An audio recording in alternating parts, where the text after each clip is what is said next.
Right now, light is passing through your eyes at 670 million miles per hour. Not approximately, not roughly. Exactly that speed to a precision that has been confirmed by every instrument humanity has ever built, sensitive enough to measure it. The photons striking your retina as you read these words traveled from whatever light source illuminates this page at the same velocity as photons that left dying stars 1 billion years before Earth existed. The same velocity as photons that will carry heat from our sun on the last morning this planet is warm enough to support life. This number does not change. It has never changed. It will never change. And for most of human history, we had absolutely no idea it existed. The universe kept this secret for a remarkably long time.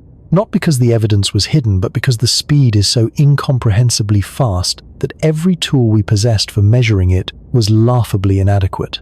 We built clocks that could not tick quickly enough. We built measuring rods that could not span distances large enough. We stood on a planet too small, in an era too early, with instruments too crude to catch something that circles the entire Earth 7.5 times in a single second. But here is what most people, even those who know the number, have never fully confronted. The speed of light is not a property of light. Light does not own this speed the way a river owns its current. Photons travel at this velocity because they happen to have no mass, not because the speed was assigned to them. Strip light out of the equation entirely, and the speed remains. It was there before the first photon flickered into existence. It will be there after the last one fades. It is not the speed of light. It is the speed at which reality updates itself, the maximum rate at which cause can produce effect anywhere in the cosmos. And understanding why that limit exists, truly understanding it at the level where the answer lives, requires a journey through 4 centuries of increasingly desperate human attempts to measure something we could barely perceive through a crisis in physics that nearly broke the entire theoretical framework. Scientists had spent 200 years constructing through a thought experiment conceived by a 26-year-old patent clerk that demolished our understanding of space and time, and finally into the quantum mechanical structure of reality itself, where a physicist named Richard Feynman discovered that faster-than-light motion is not prohibited by the universe. It is simply meaningless. A concept with no foothold in the mathematics from which existence is constructed. If that kind of journey is what you come here for, do me a small favor. Hit that like button and subscribe. It genuinely helps this channel reach people who are hungry for exactly this. And it costs you nothing except a moment of your time, which, as you are about to discover, is a far more precious and strange resource than any of us typically appreciate. Get yourself comfortable, turn down the lights if you can. We have a long way to travel. Let's begin. The hillside outside Florence in the autumn of 1638 was cold in the way Italian hills are cold before dawn, a damp chill that settles into wool and does not leave until the sun has been up for hours. Galileo Galilei climbed it anyway, lantern in hand, assistant, waiting on a distant ridge across the valley. He was 74 years old, under house arrest, by order of the Inquisition, his eyes already beginning to fail him. He should not have been on that hillside at all. But Galileo had a question that would not leave him alone. How fast does light travel? The experiment he designed was elegant in its simplicity. He and his assistant each carried a covered lantern.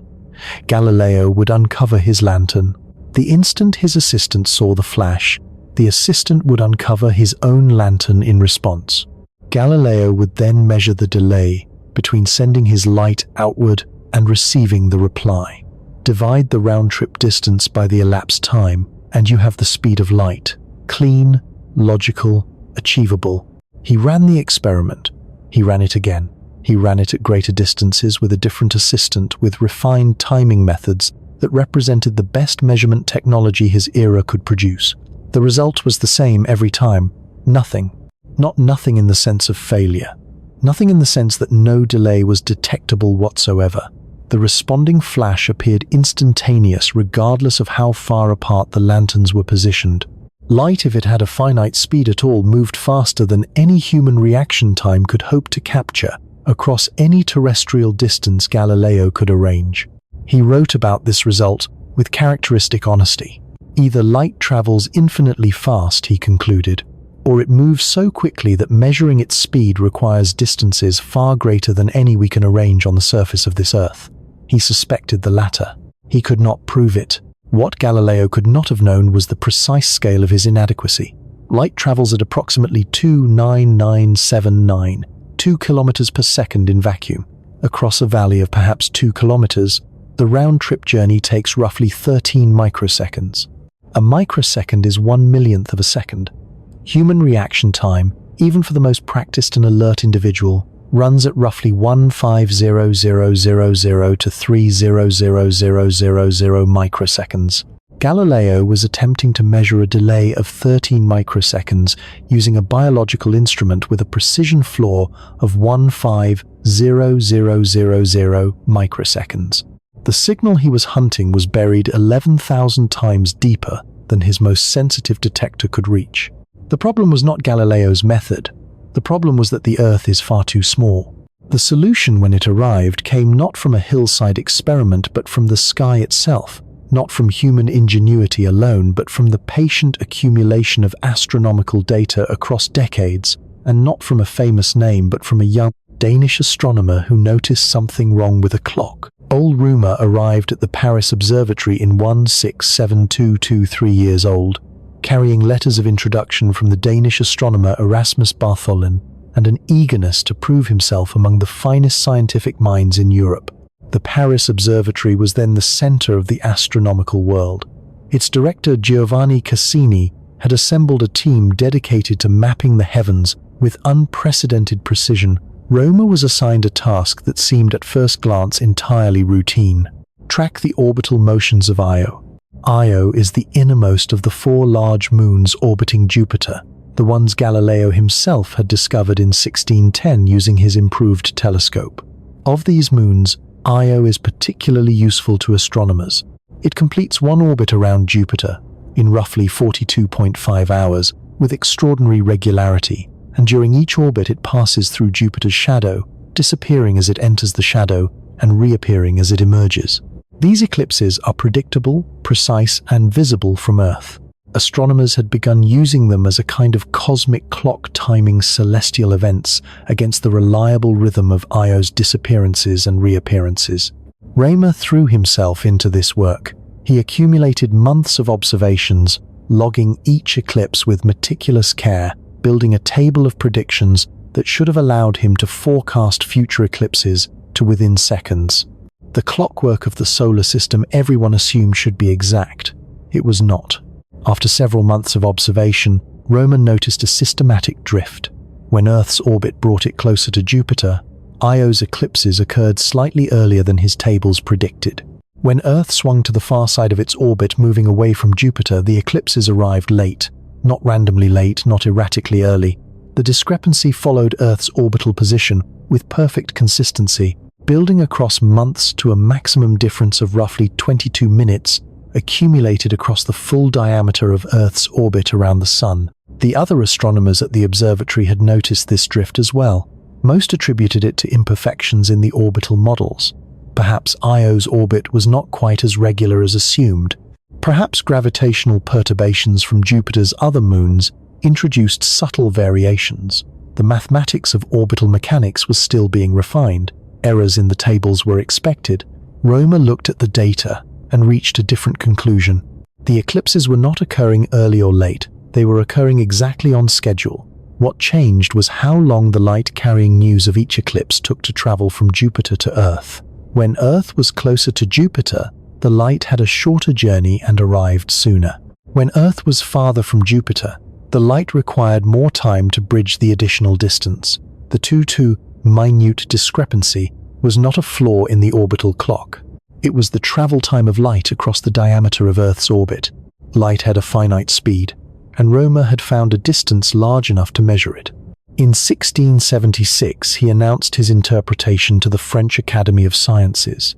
The announcement was received with skepticism that bordered on open dismissal. Cassini himself, who had noticed the same drift years earlier, publicly disagreed with Römer's interpretation. The idea that light could be anything other than instantaneous struck most of Römer's contemporaries as either obviously wrong or philosophically troubling.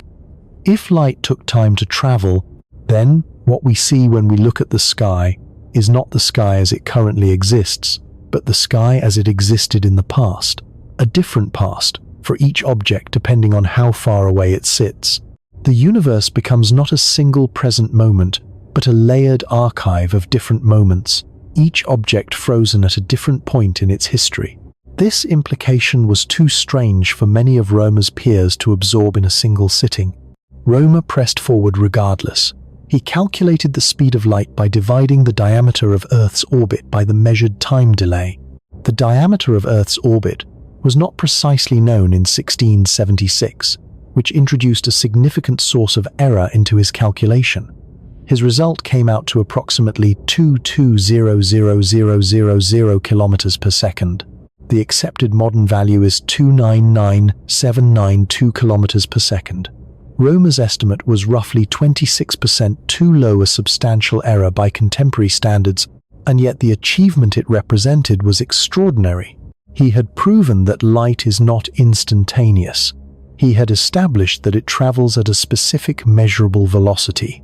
He had demonstrated that looking at distant objects means looking backward in time, that the universe we observe is a patchwork of different moments rather than a single unified present. And he had raised a question that no one in his era had the tools to answer. If light travels at a finite speed, why does it travel at this particular speed? What property of light, or of space, or of the cosmos itself determines this specific number? These questions would wait 2 more centuries for serious answers. In the decades following Romer's announcement, the measurement of light speed became one of the central challenges of experimental physics. James Bradley, an English astronomer, achieved a different kind of confirmation in 1728. He discovered that the apparent positions of stars shift slightly throughout the year, not because the stars themselves move, but because Earth's orbital velocity affects the angle at which incoming starlight arrives at our telescopes. This effect, called stellar aberration, depends directly on the ratio between Earth's orbital speed and the speed of light. Bradley used it to calculate light speed to within approximately 1% of the modern accepted value, providing independent confirmation of Romer's order of magnitude estimate. The first successful measurement of light speed entirely on Earth came from Hippolyte Fizeau in 1849. Fizeau positioned a light source and a distant mirror roughly 8 kilometers apart, with a rapidly rotating toothed wheel in the light's path near the source. Light passed through a gap between the wheel's teeth, traveled to the mirror, reflected back, and either passed through another gap to reach an observer or was blocked by a tooth, depending on the wheel's rotation rate. By finding the precise rotation speed at which the returning light was blocked, Fizeau could calculate how long the round trip had taken, and from that duration and the known distance, he extracted the speed of light. His result, approximately 313,000 kilometers per second, was about 4% too high, but the method itself was sound. Léon Foucault refined it the following year, using a rotating mirror instead of a toothed wheel, achieving greater precision and a value of approximately 298,000 kilometers per second, within a fraction of 1% of the true value. Albert Michelson would spend decades refining these methods to extraordinary precision, eventually achieving measurements accurate to within a few kilometers per second. He won the Nobel Prize in Physics in 1907, partly for this work. His determinations of light speed became the foundation upon which all subsequent measurements were built. By the final decades of the 19th century, the speed of light was known with impressive precision. Physicists had established it at approximately 299,792 kilometers per second.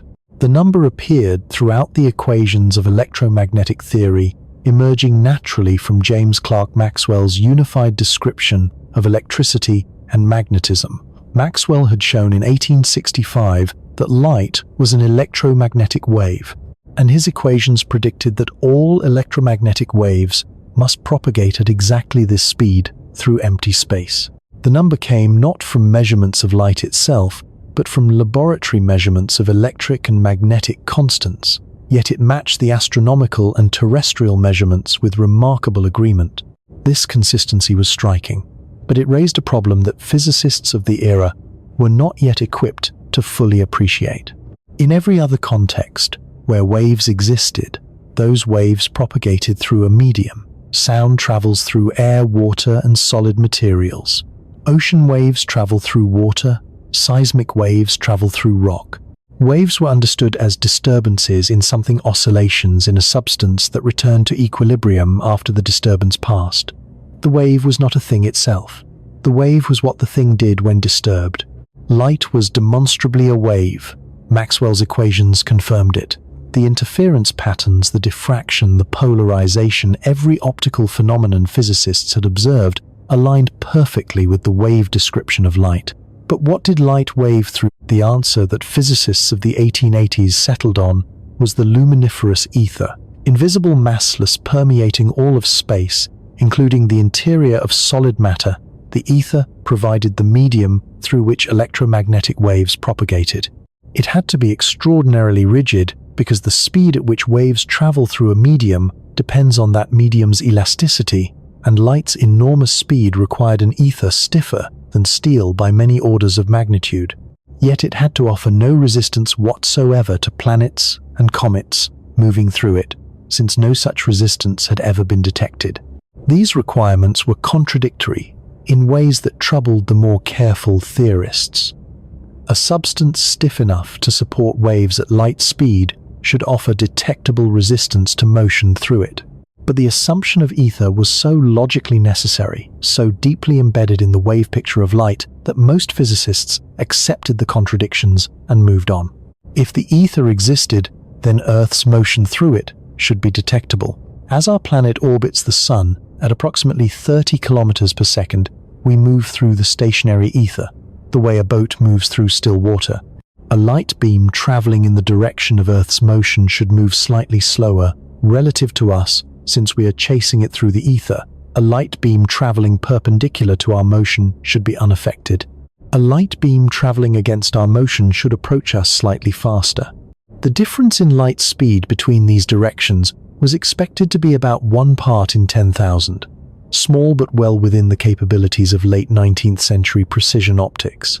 Albert Michelson, the same experimenter who had refined light speed measurements to unprecedented accuracy, now turned his formidable skills toward detecting the ether wind.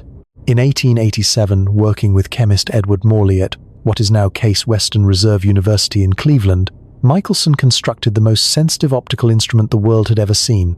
Their interferometer split a beam of light into 2 perpendicular paths using a half-silvered mirror. One beam traveled parallel to Earth's orbital motion, the other perpendicular to it. Both bounced off distant mirrors and returned to recombine, creating an interference pattern of alternating light and dark bands. If the 2 beams experienced different light speeds due to the ether wind, their interference pattern would shift as the apparatus was rotated. The stone slab holding the instrument floated in a pool of mercury, allowing smooth rotation without vibration. The sensitivity was more than sufficient to detect the predicted effect if it existed. Michelson and Morley took measurements at different times of day and different seasons, systematically sampling every orientation of Earth's motion through the hypothetical ether. They found nothing. The interference pattern remained perfectly stable regardless of the instrument's orientation.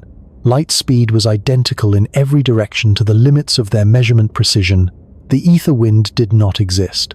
And if the ether wind did not exist, neither did the ether. The experiment was repeated by other teams with even greater sensitivity over the following decades. Every result confirmed the same null result. Every attempt to detect Earth's motion through the ether failed completely. This was not a minor anomaly. This was a catastrophic failure of the most fundamental assumption underlying the physics of wave propagation. Light was a wave. Waves required a medium. The medium showed no evidence of existing. Something was wrong at the deepest level of theoretical physics, and no one knew what. Several theorists attempted repairs. Hendrik Lorentz and George Fitzgerald independently proposed that objects moving through the ether contracted slightly in the direction of motion by exactly the amount needed to cancel the ether wind effect in any measurement.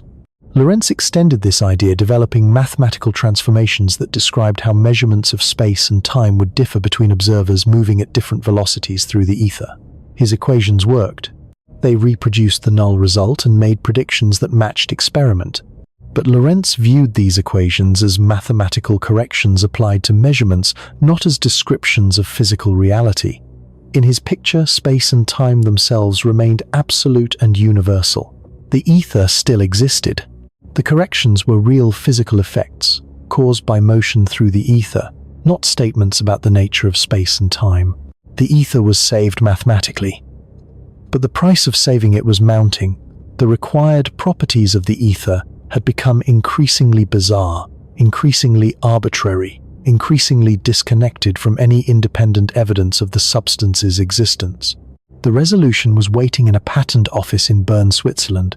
Albert Einstein was 26 years old in 1905. He had graduated from the Swiss Federal Institute of Technology in Zurich 4 years earlier, but had been unable to secure an academic position. The professors who might have recommended him found him difficult, too confident in his own judgments, too willing to question, received wisdom insufficiently deferential to the established authorities of the field. He had taken a position as a technical expert third class at the Swiss Patent Office, reviewing applications for mechanical and electrical inventions. He was not working in isolation from physics. He read voraciously, corresponded with friends about theoretical problems, and spent his lunch hours and evenings wrestling with questions that the academic world had set aside as too difficult or too speculative. One question had haunted him since he was 16 years old, when he first imagined running alongside a beam of light and wondered what he would see. If he could travel alongside a light wave at the same speed, would the electromagnetic oscillation appear frozen in place? Would he observe a stationary pattern of electric and magnetic fields suspended motionless in space? Maxwell's equations said this was impossible. The equations described electromagnetic waves propagating at a specific speed. They contain no provision for stationary electromagnetic fields of the kind this thought experiment seemed to require. A frozen light wave would contradict the mathematical structure that had accurately predicted every electromagnetic phenomenon physicists had observed. Einstein made a decision that transformed physics. Rather than assuming Maxwell's equations were incomplete or that light somehow behaved differently under extreme conditions, he accepted their prediction as literally true. Light always travels at the same speed, for everyone, regardless of their motion relative to the source. Not approximately, not as a useful idealization, exactly and precisely for every observer in every state of motion without exception. He combined this with a second principle that seemed equally obvious. The laws of physics are identical for all observers moving at constant velocity. An experiment performed aboard a smoothly gliding ship should yield the same results as the identical experiment performed in a stationary laboratory. Physics does not care whether you are moving or standing still, provided you are not accelerating. These two statements together are the foundation of special relativity. They appear almost trivially true when stated plainly. Of course, the laws of physics are the same everywhere. Of course, a fundamental constant should be truly constant. Yet accepting both simultaneously requires abandoning intuitions about space and time that human beings had trusted without examination for the entirety of recorded history. Consider what constancy of light speed actually demands. You stand still, a pulse of light passes you at 299,792 kilometers per second. Your companion sprints toward that same pulse of light at, say, half the speed of light, 149896 kilometers per second. In classical physics, the approaching light should appear to your companion to move at 449,688 kilometers per second. The speeds add the way speeds. Always add the way the speed of a ball thrown from a moving train adds to the train's speed. Einstein said no. Your companion measures the light at exactly 299,792 kilometers per second. Your companion reverses direction, sprinting away from the light at half the speed of light. Now the light is chasing your companion across space. Classical physics says it should catch up, slowly appearing to approach at only 149,896 kilometers per second. Einstein said no. Your companion measures the light at exactly 299,792 kilometers per second. The same light, the same pulse, measured by observers moving at radically different velocities relative to each other. Always the same number. Something has to give.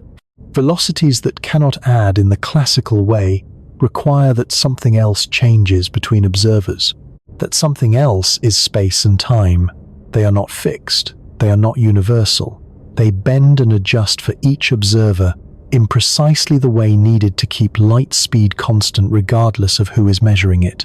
The first adjustment is time dilation. Moving clocks run slow. This is not a mechanical effect, not a vibration disturbing the clockwork, not a physical force compressing the springs. Time itself passes more slowly for observers in motion, not approximately, not as an artifact of measurement.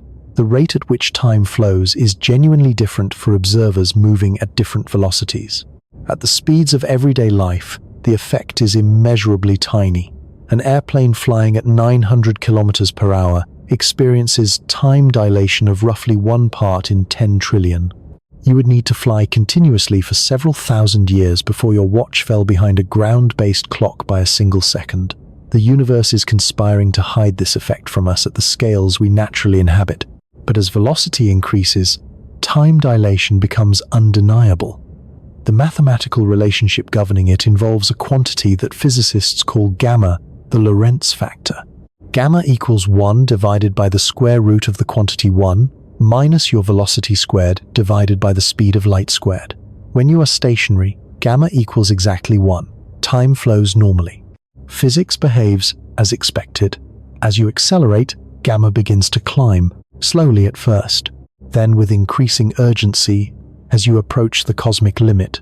At 50% of light speed, gamma equals approximately 1.15. Your clocks run about 15% slower than stationary clocks. Measurable but not dramatic. At 90% of light speed, gamma reaches approximately 2.3. For every year that passes aboard your spacecraft, more than 2 years pass in the universe you left behind. You are aging at less than half the rate of the world you departed. At 99% of light speed, gamma climbs to roughly 7.1. 7 years of external time pass for every year of your experience. Friends who waved goodbye as you launched would be elderly when you returned from what felt to you like a brief journey. At 99.9% of light speed, gamma exceeds 22. A century of Earth history would compress into less than 5 years of shipboard time. Civilizations could rise and fall while you made a single voyage to a nearby star. The pattern is unmistakable. Each additional increment of velocity toward the cosmic limit multiplies gamma by an ever larger factor. The slower your time runs, the harder it becomes to run it slower still. Time dilation has its spatial counterpart. Moving objects shrink in the direction of motion. A meter stick flying past at high velocity measures shorter than an identical stationary meter stick, not because the atoms are compressed by some force, not because the material deforms under pressure. Space itself contracts for moving observers. The contraction factor is the same gamma governing time dilation. At 90% of light speed, a meter stick contracts to less than half its rest length in the direction of motion. At 99%, it shrinks to roughly 14 centimeters. These two distortions, time dilation and length contraction, combine in precisely the way needed to keep light speed constant for all observers. When you move toward a light beam, your clocks slow down and your measuring rods contract. These distortions exactly compensate for your velocity. The ratio of distance to time, which is what speed means, remains unchanged. You measure the same light speed as someone moving in the opposite direction. This is not a trick. It is not a coincidence engineered to preserve a useful constant. It is a deep truth about the geometry of the universe. Space and time are not separate, absolute, universal quantities. They are aspects of a unified four-dimensional fabric called space-time, and different observers moving at different velocities experience different cross-sections of this fabric. The equation that crystallized this truth was E equals mc squared. It emerged from Einstein's framework with an elegance that bordered on inevitability. Energy equals mass multiplied by the speed of light squared. The speed of light squared is approximately 90 quadrillion in metric units. Multiplying even a tiny mass by this enormous factor yields staggering energy. 1 kilogram of matter, if completely converted to energy, would release roughly 90 quadrillion joules exceeding the annual energy consumption of a medium-sized country. But the equation's deepest message is not about nuclear weapons or energy production. The equation states that mass and energy are not merely interchangeable under extreme conditions. They are the same thing expressed in different units. The speed of light squared is simply the conversion factor between them, the exchange rate that relates two different ways of measuring a single underlying reality. Mass is concentrated energy. Energy is dispersed mass. They were never different substances. They were always different faces of one thing, and the speed of light built into the conversion factor reveals why. Light speed is the fundamental relationship between space and time in our universe. Mass and energy differ in the way space and time differ, and the same conversion factor connects them all. In 1905, Einstein published what would become known as special relativity in a German physics journal. The paper contained no citations. It emerged from a patent office rather than a university laboratory. It was written by a man that the academic establishment had largely ignored. It described a universe that no one had previously imagined, and it was right. 1704, Claude responded. The muons arrive every second. The muons arrive every second. Right now, as you read these words, invisible particles are passing through your body at a rate of roughly 1 per square centimeter per minute.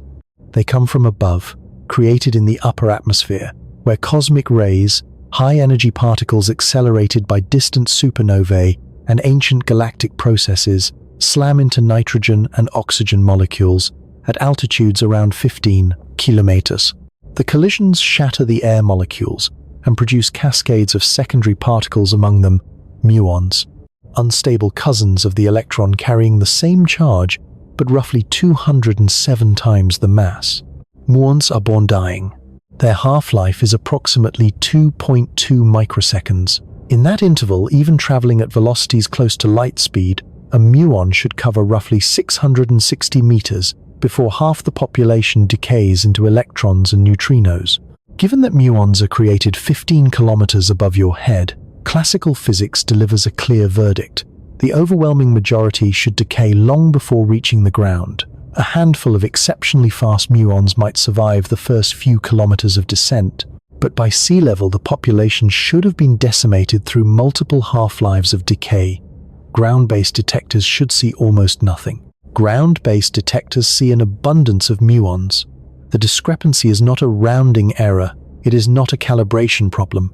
The number of muons reaching sea level is orders of magnitude higher than non-relativistic calculations predict. Something is keeping them alive far longer than their own physics should allow. Time dilation is the answer. Muons created in cosmic ray showers travel at approximately 99.94% of light speed. At this velocity, gamma reaches roughly 30. Time for the muon passes 30 times more slowly than time in the external world. From the perspective of a stationary observer watching a muon fall, the muon's internal clock, the quantum mechanical process governing its decay, runs at 1/30th the rate it would run if the muon were stationary. What takes 2.2 microseconds for a muon at rest takes 66 microseconds for a muon moving at 99.94% of light speed. In 66 microseconds, even at near light velocity, the muon covers roughly 20 kilometers, more than enough to reach sea level. Most survive the journey.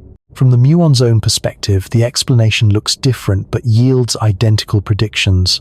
In the muon's reference frame, it is stationary, while the Earth rushes upward toward it at 99.94% of light speed. At this velocity length, contraction shrinks the distance between the muon's creation point and Earth's surface by a factor of 30. The 15 kilometers becomes 500 meters. The muon's own clock ticks normally, but the distance it needs to cover has collapsed to a fraction of its rest frame value. Again, most muons survive. Both explanations, time dilation in Earth's frame and length contraction in the muon's frame, are equally valid, equally real, and mathematically identical. They are not different phenomena. They are the same phenomenon described from different reference frames. The muons that arrive at your feet every minute are not a curiosity or an anomaly. They are daily experimental confirmation delivered continuously from the sky. that Einstein's equations correctly describe the behavior of objects moving near light speed.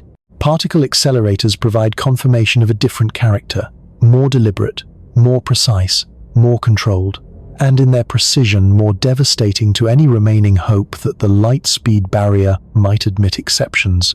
The Large Hadron Collider, beneath the French-Swiss border, is in many respects the most complex machine human civilization has ever constructed. Its main ring stretches 27 kilometers in circumference, buried roughly 100 meters underground, to shield the surrounding population from radiation. Thousands of superconducting magnets cooled to temperatures colder than deep space guide particle beams through this ring. Hundreds of scientists spent decades designing, building, and calibrating it.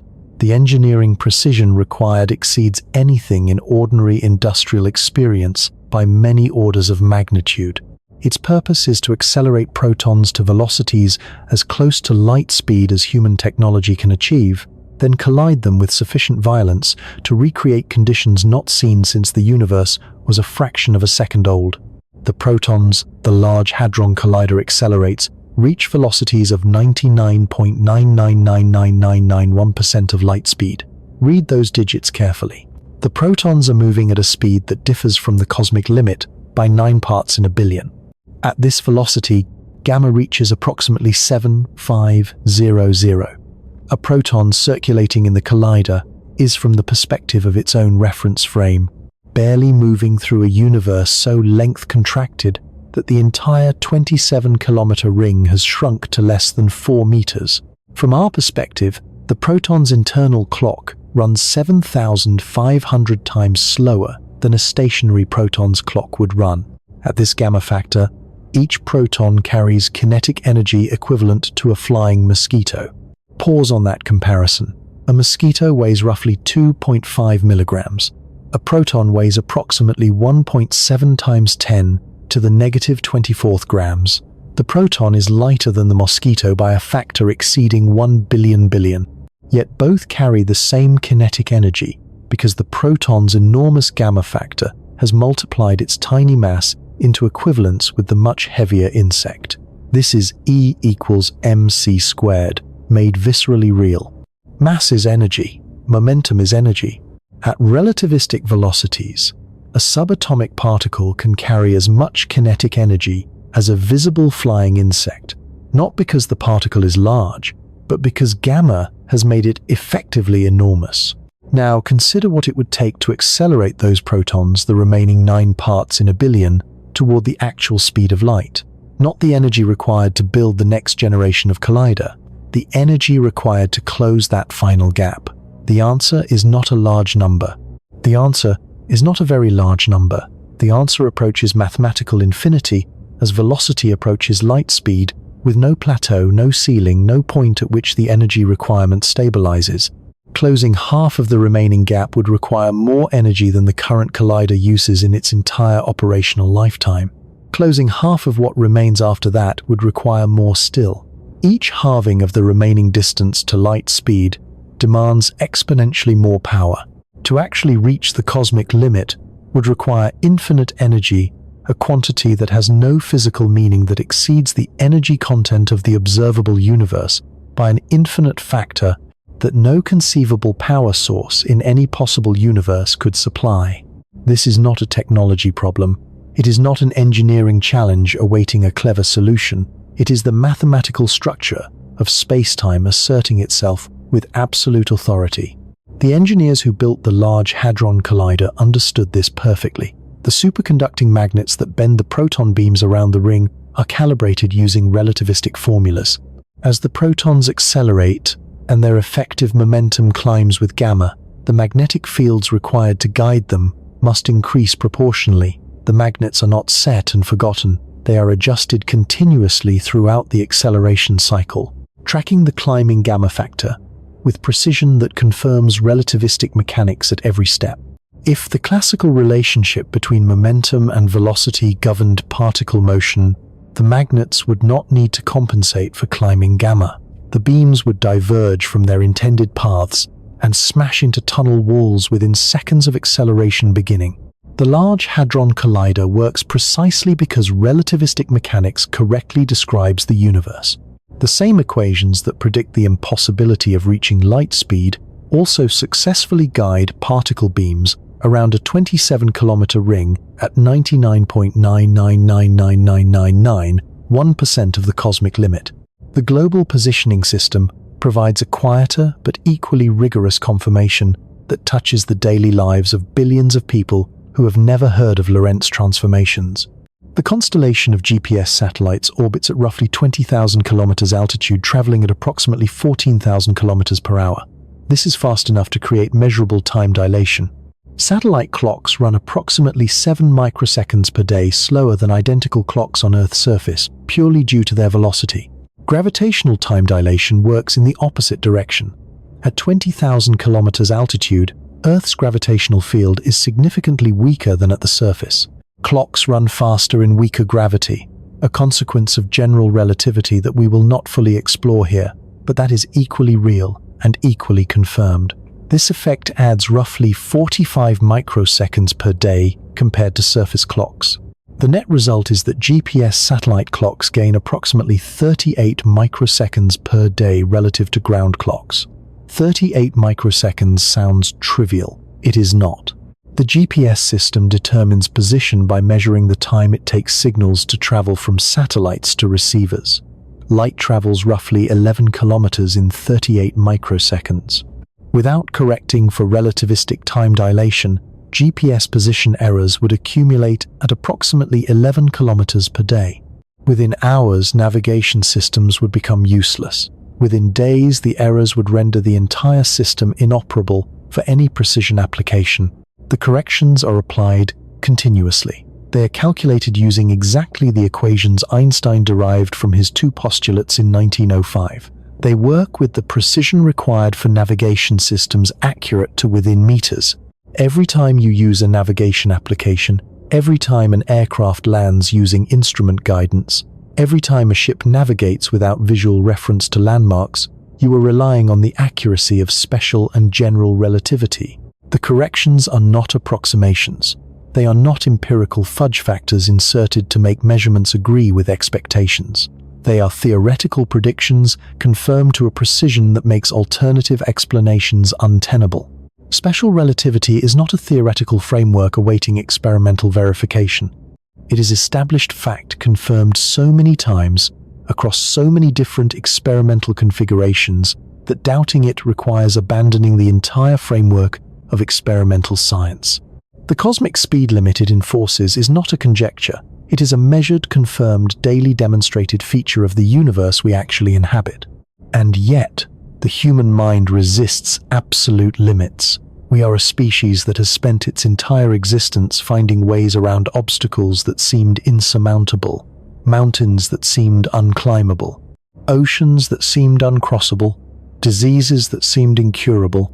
The history of civilization is in large part the history of discovering that barriers we thought were absolute admitted exceptions under the right conditions, with the right tools, from the right perspective. Surely the light speed barrier, which Einstein derived from two postulates rather than from direct experimental observation of the barrier itself, might admit some loophole, some clever approach that circumvents the limit without technically violating it, some path through or around the barrier rather than over it. Physicists have looked. They have looked with extraordinary care and extraordinary creativity. Every proposed loophole has been examined with mathematical rigor, and every proposed loophole has failed, not for lack of ingenuity in the proposal, but because the barrier they were trying to circumvent turns out not to be a barrier in the conventional sense at all. The first loophole that occurs to almost everyone is the tachyon. If ordinary matter is permanently confined to velocities below light speed, perhaps there exists another class of particles permanently confined to velocities above it. Particles that cannot slow down to light speed, just as ordinary particles cannot speed up to it. Particles separated from the ordinary world by an impossible barrier that neither side can cross. The concept has genuine mathematical structure. Tachyons, as these hypothetical faster-than-light particles are called, would carry what mathematicians describe as imaginary mass, a quantity whose square is negative rather than positive. This inverts the usual relationship between energy and velocity. While ordinary particles require infinite energy to reach light speed from below, tachyons would require infinite energy to slow down to light speed from above. The symmetry is elegant. The problem is causality. In special relativity, faster-than-light travel and backward time travel are mathematically equivalent. This is not a philosophical claim or a poetic metaphor. It is a precise mathematical statement derivable from the Lorentz transformations. For any faster-than-light journey, there exists a reference frame moving at some velocity below light speed from which the journey appears to travel backward in time. The traveler arrives before they departed. Effect precedes cause. If tachyons could carry information, they could carry messages backward in time. You could send a message to your past self.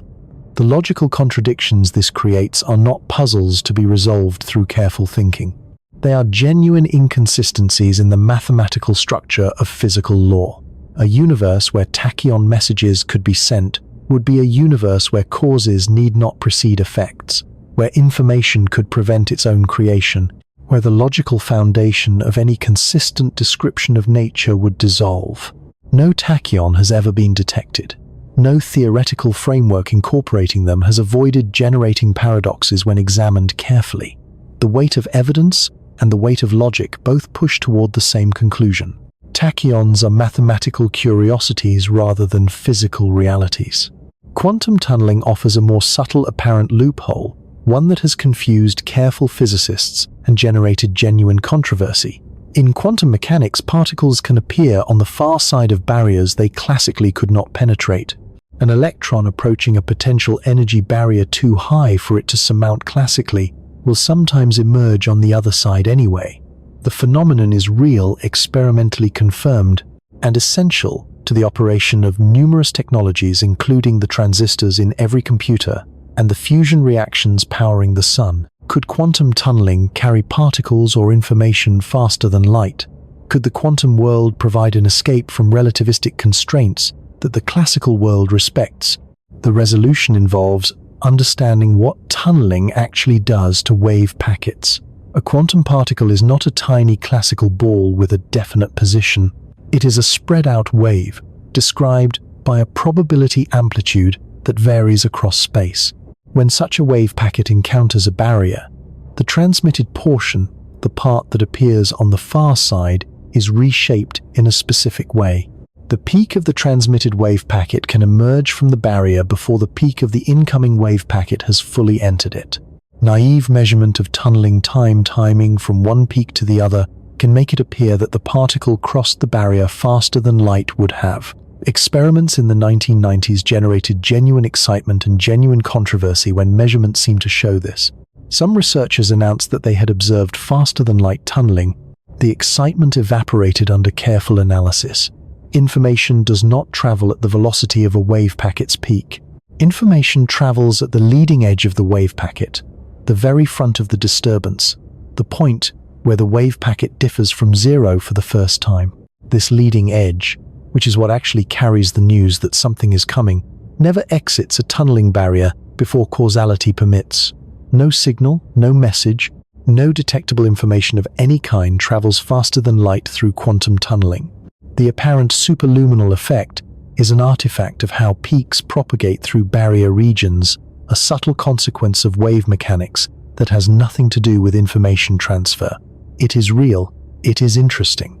It is completely consistent with the light speed limit when analyzed correctly.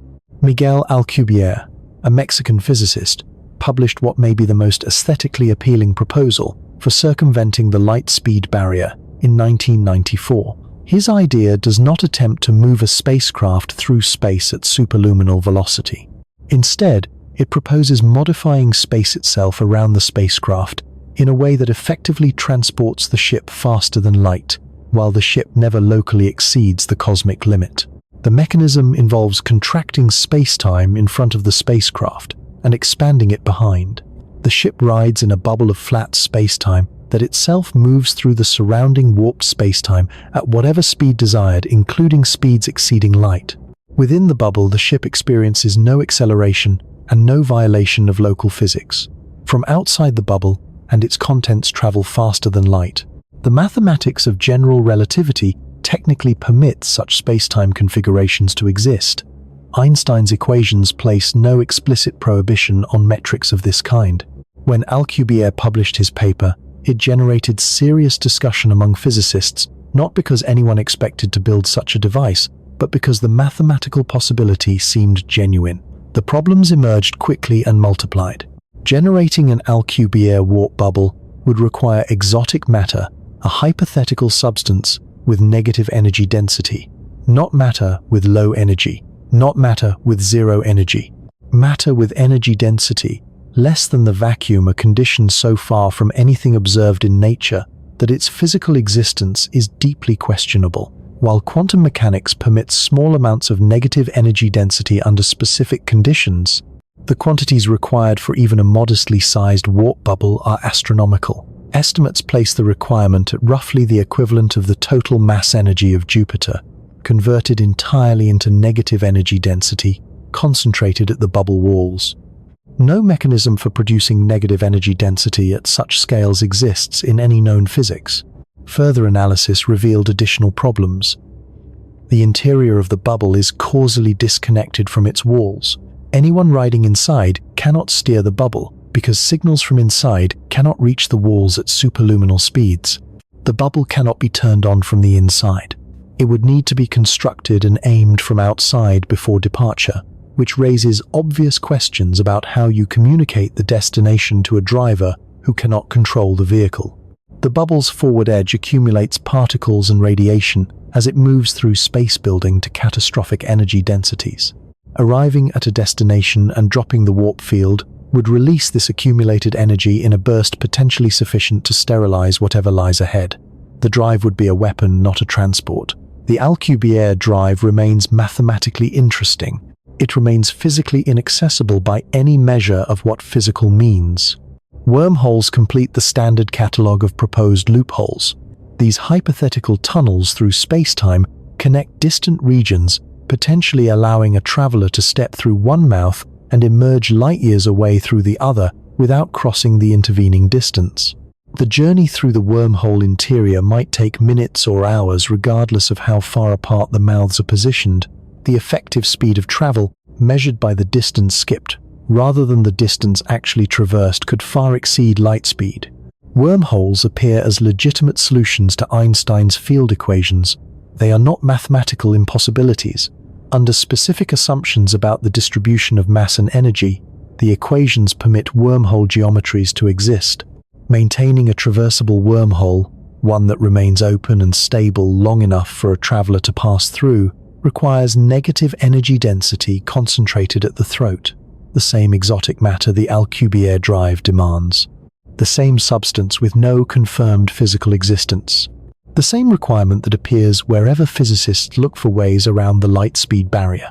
Natural wormholes, if they exist at all, arise as quantum fluctuations in the geometry of space-time at scales far below the Planck length, roughly 10 to the negative 35th meters. This is approximately 20 orders of magnitude smaller than a proton. No particle, let alone a spacecraft or even a message-carrying photon, could traverse such a structure.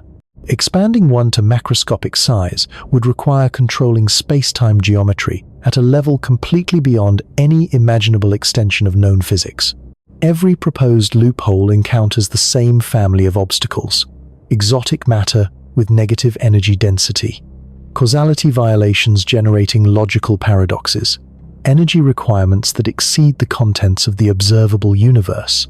The mathematical structure of space-time closing every apparent opening before it can be exploited.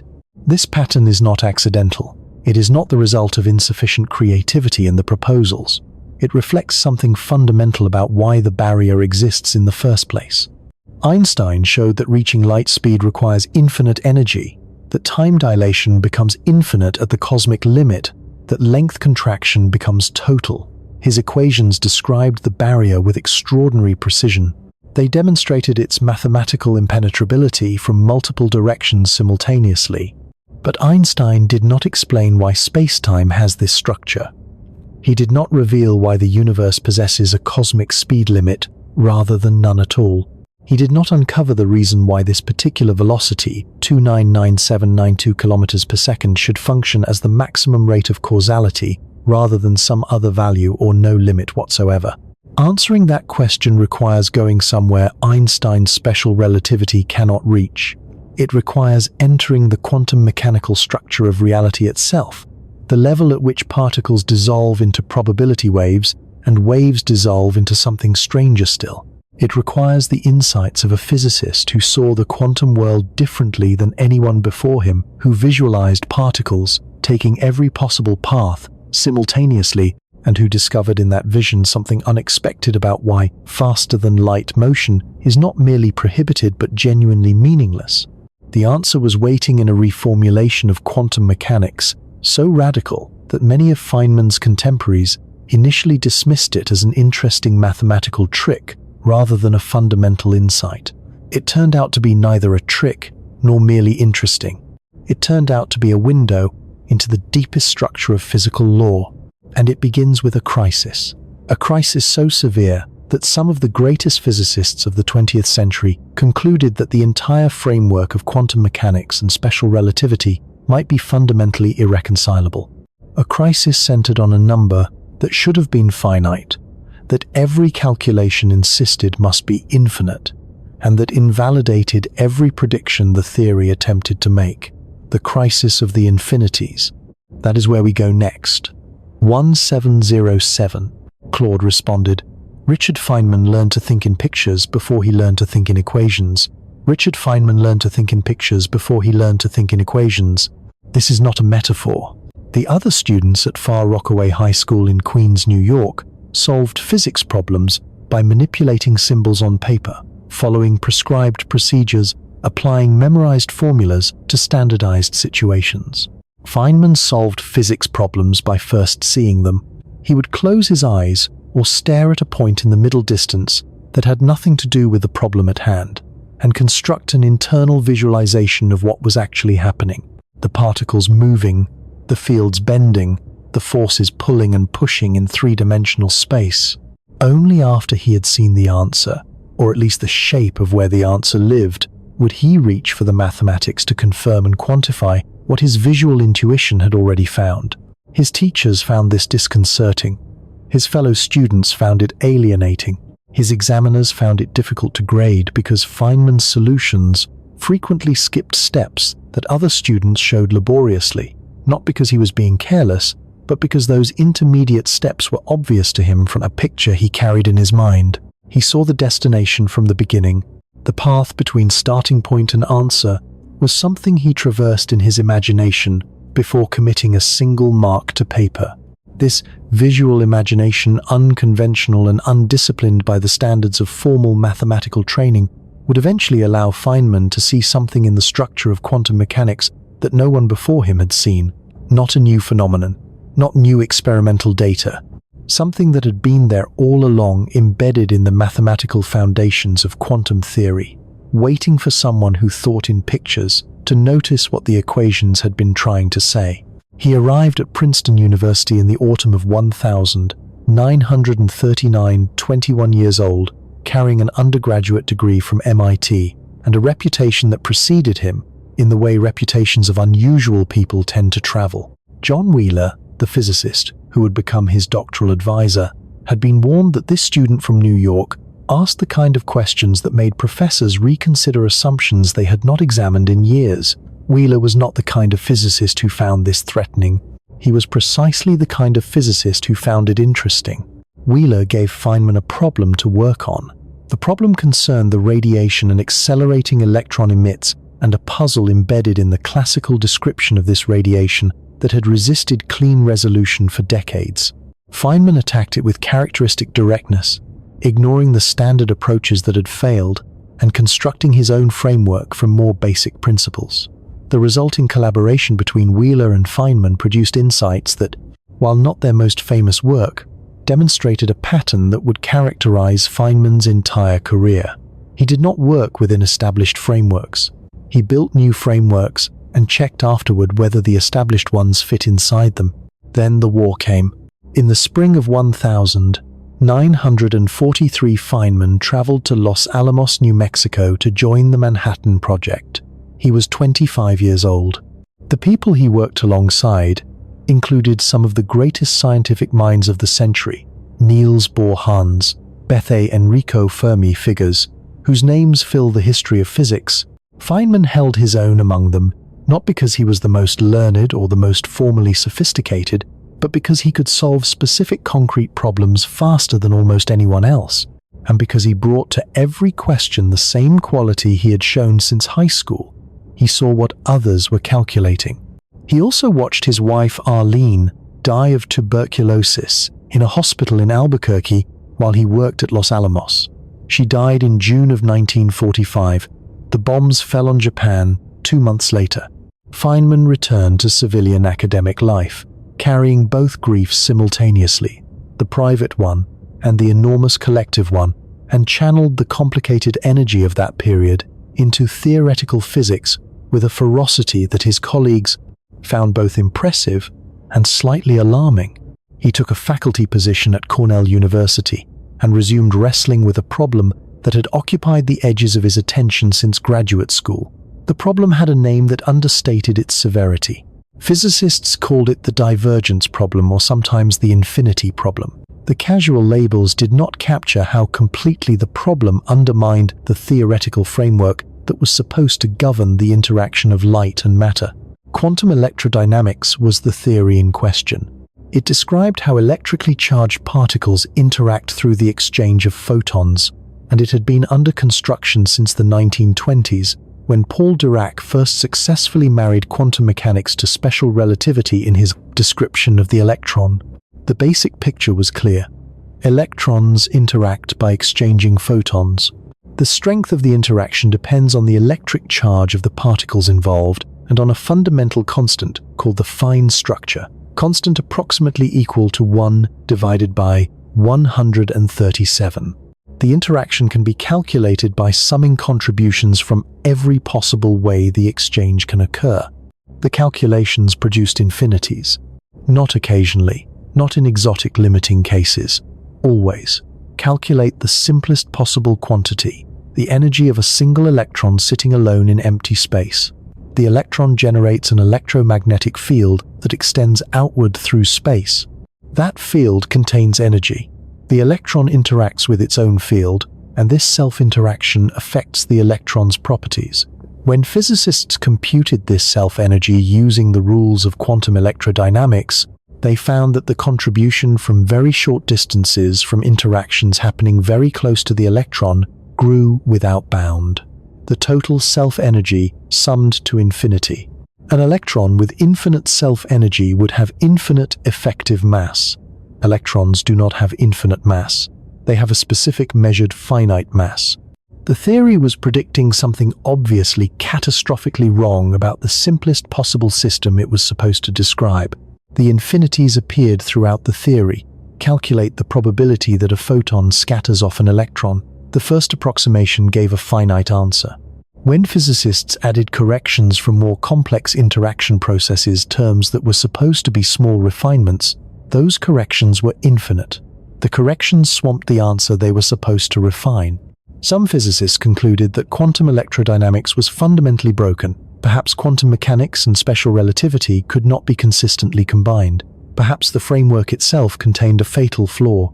Paul Dirac, whose equation for the relativistic electron stood as one of the great achievements of 20th century physics, believed until late in his life that the infinities indicated something deeply wrong, that renormalization, the procedure that eventually extracted finite answers, merely papered over rather than resolved. Feynman was less philosophically troubled by the infinities and more practically motivated to remove them. Working in parallel with Julian Schwinger at Harvard and Shinichiro Tominaga in Japan, each approaching the problem from different directions and through different mathematical languages, Feynman developed the procedure that would become known as renormalization. The core insight of renormalization was subtle but powerful. When we measure the mass of an electron, we measure it in a universe where the electron is already interacting with its own electromagnetic field. The measured mass is not the bare mass of the electron before field interactions. It is the bare mass plus all the contributions from self-interaction. These contributions are infinite in the theory. But we are not comparing the theoretical prediction to a measured bare mass. We are comparing it to a measured total mass that already incorporates the infinite self-energy contributions. The infinities can be absorbed into the definition of the measured quantities. What remains after absorption is finite, calculable, and testable. This procedure sounds like sleight of hand. Many physicists thought it was sleight of hand. Dirac famously called it not sensible mathematics. If your theory produces infinities, absorbing them into measured quantities does not explain where they came from or whether your theory is correct. It produces finite predictions, but it does so through a process that seems to be subtracting infinity from infinity and calling the result meaningful. Feynman shared some of this discomfort. He used renormalization because it worked, because it produced predictions that matched experiments with extraordinary precision, because without it, quantum electrodynamics made no predictions at all. But he never fully reconciled himself to it as a fundamental statement about reality. What he did find in the process of developing his approach to quantum electrodynamics was something far more profound than a calculation technique. He found a new way of formulating quantum mechanics itself, one that revealed deep truths about the structure of physical law that the standard approach had left entirely obscured. He called it the path integral formulation. Others called it the sum over histories approach. Feynman himself often explained it simply by saying that a particle takes every path at once. Classical physics describes the motion of objects through deterministic trajectories. A ball thrown across a room follows one specific arc, determined completely by its initial velocity, the force of gravity, and the resistance of the air. Given the starting conditions precisely, you can calculate exactly where the ball will be at every moment of its flight. There is one path. Physics finds it. Quantum mechanics complicated this picture severely. The position of a quantum particle is not definite until measured. Between measurements, the particle exists in a superposition of possible positions described by a wave function that evolves according to the Schrödinger equation. The wave function gives you probabilities, not certainties.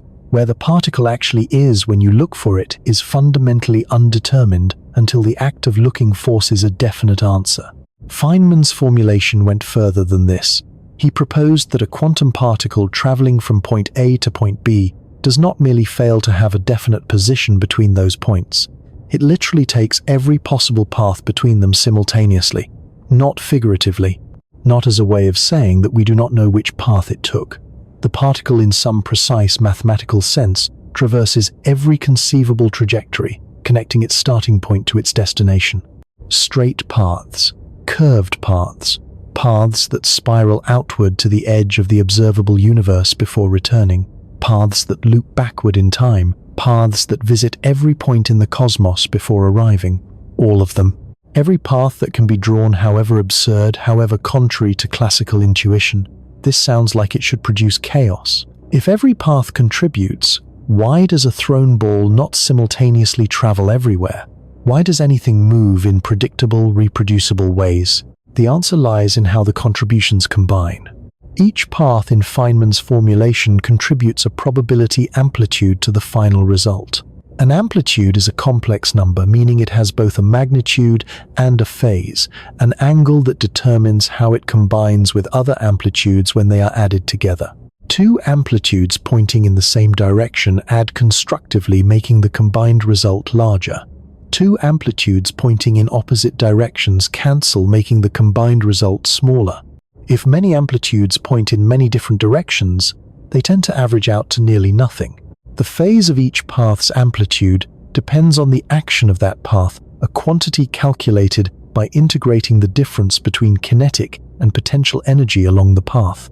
For paths that deviate wildly from the classical trajectory, the action varies rapidly as you move from one nearby path to the next. This rapid variation means that neighboring paths contribute amplitudes pointing in rapidly changing directions. They cancel each other almost completely.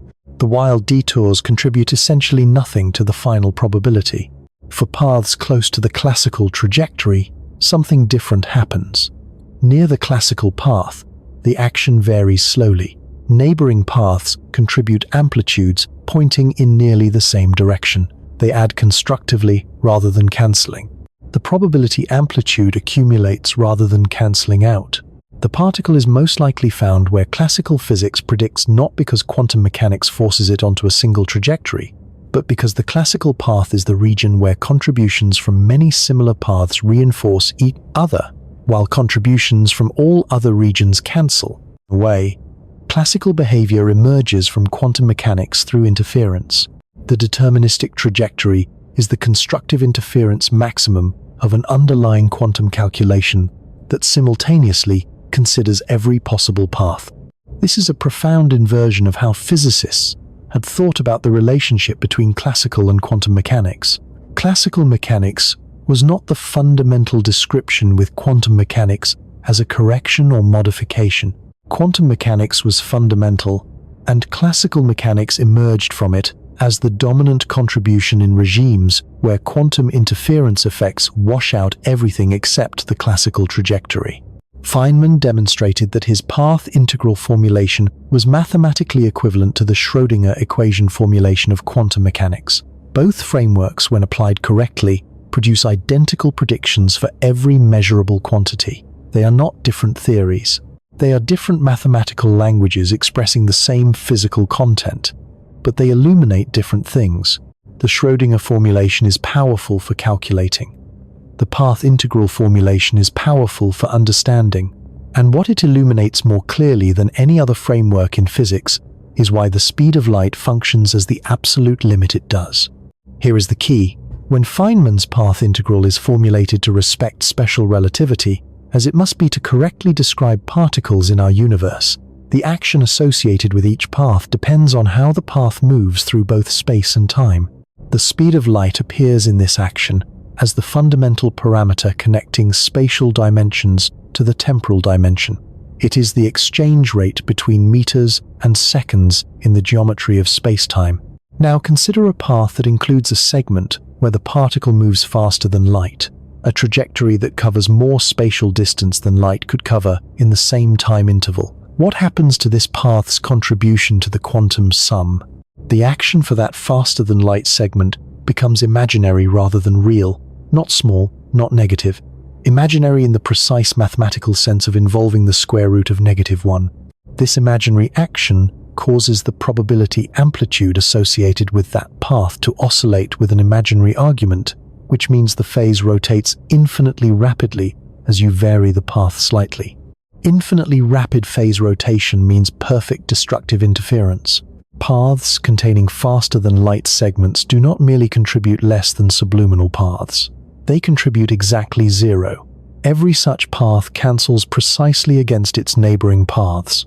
No matter how you arrange faster-than-light segments in a trajectory, no matter what combination of superluminal motion you construct, the sum of contributions from such paths vanishes identically from every observable quantity. Mathematically, faster-than-light paths exist in the sum. They are written down. They are included in the integration. But physically, they are completely invisible. They contribute nothing that any experiment could ever detect. They are present in the mathematics, the way a ghost is present in a room, generating no force, producing no light, leaving no trace. This is the quantum mechanical reason nothing travels faster than light. Not a rule, not a prohibition, not a barrier that the universe posts and enforces through some cosmic mechanism. The mathematical structure of quantum mechanics, when combined with the geometric structure of relativistic spacetime, automatically zeroes out every superluminal contribution before it can influence any observable outcome. Faster-than-light motion does not contribute to reality because the interference mathematics of quantum mechanics eliminates it with perfect precision. Einstein showed that reaching light speed requires infinite energy. He showed that time dilation diverges at the cosmic limit. He showed the barrier's mathematical face from the outside, describing what happens as objects approach the limit from below. His framework said the barrier was impenetrable without explaining why the universe had constructed it. Feynman showed why it exists from the inside, from within the quantum mechanical structure from which physical reality is built. The barrier is not imposed on reality from outside. It emerges from within, from the rules governing how probability amplitudes combine to produce observable events. There is no separate mechanism enforcing the limit. The quantum mathematics simply does not permit superluminal contributions to survive long enough to affect anything. This distinction matters more than it might initially appear. If the speed of light were merely prohibited, we might imagine circumventing the prohibition, finding loopholes, discovering that under unusual conditions the enforcement mechanism fails. But if superluminal motion is absent from the quantum sum, not because it is blocked, but because its contributions cancel identically, then there is nothing to circumvent. The question of how to travel faster than light becomes like asking what lies north of the North Pole, not a difficult question, not an unanswered question, a question that contains a false assumption about the structure of the thing it is asking about. To explain how he performed calculations within this framework, Feynman developed a set of visual tools that became one of the most recognizable images in all of modern physics. He called them diagrams. Everyone else called them Feynman diagrams, and the names stuck with the tenacity of names that have earned their permanence. A Feynman diagram looks at first glance like a simple sketch, lines crossing and meeting at vertices, straight lines for massive particles like electrons, wavy lines for photons. The horizontal axis represents space. The vertical axis represents time. Particles travel through space-time as lines on the diagram. Interactions occur at vertices where lines meet. An electron emitting a photon appears as a straight electron line that kinks at a point with a wavy photon line branching away from the kink. The electron continues beyond the kink, with altered momentum, having transferred some of its energy and momentum to the departing photon. An electron absorbing a photon is the reverse configuration.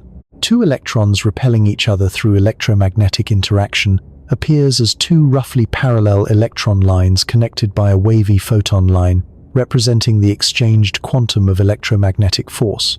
Each diagram corresponds to a precise mathematical expression through a set of translation rules that Feynman worked out systematically.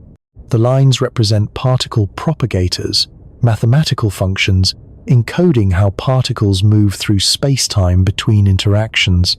The vertices represent interaction terms from the underlying theory weighted by the coupling constant that measures interaction strength. To calculate the probability of any process, you draw all possible diagrams for that process and translate each into mathematics using Feynman's rules. The simplest diagrams, those with fewest vertices and simplest topology, contribute most. More complex diagrams, those with additional vertices and internal loops, contribute corrections that refine the prediction. Adding more and more complex diagrams pushes the theoretical prediction toward ever greater precision. The diagrams made calculations accessible that had previously been intractable. Graduate students could reproduce results using Feynman's methods that had required years of expert labor using earlier approaches. Feynman's rules converted research-level calculations into graduate-level exercises. They did not change the physics, they made the physics doable. But Feynman diagrams also introduced a concept that initially confused and troubled physicists, and that illuminates something important about why the light speed limit remains inviolable even within the strange freedoms of quantum mechanics. The photons that appear inside Feynman diagrams, the ones exchanged between electrons to mediate the electromagnetic force, are not ordinary photons. They are virtual photons, and virtual photons are strange. Real photons, the ones that reach your eyes, that cameras detect, that radio receivers convert to signals, obey strict constraints derived from their zero mass.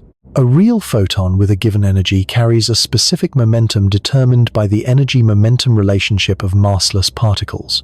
The relationship is rigid. A real photon cannot carry more momentum than its energy permits, or less, or the wrong sign of either quantity. These constraints are not preferences or tendencies. They are absolute requirements for photons that can be detected, that exist as actual particles in the physical world. Virtual photons ignore these constraints entirely.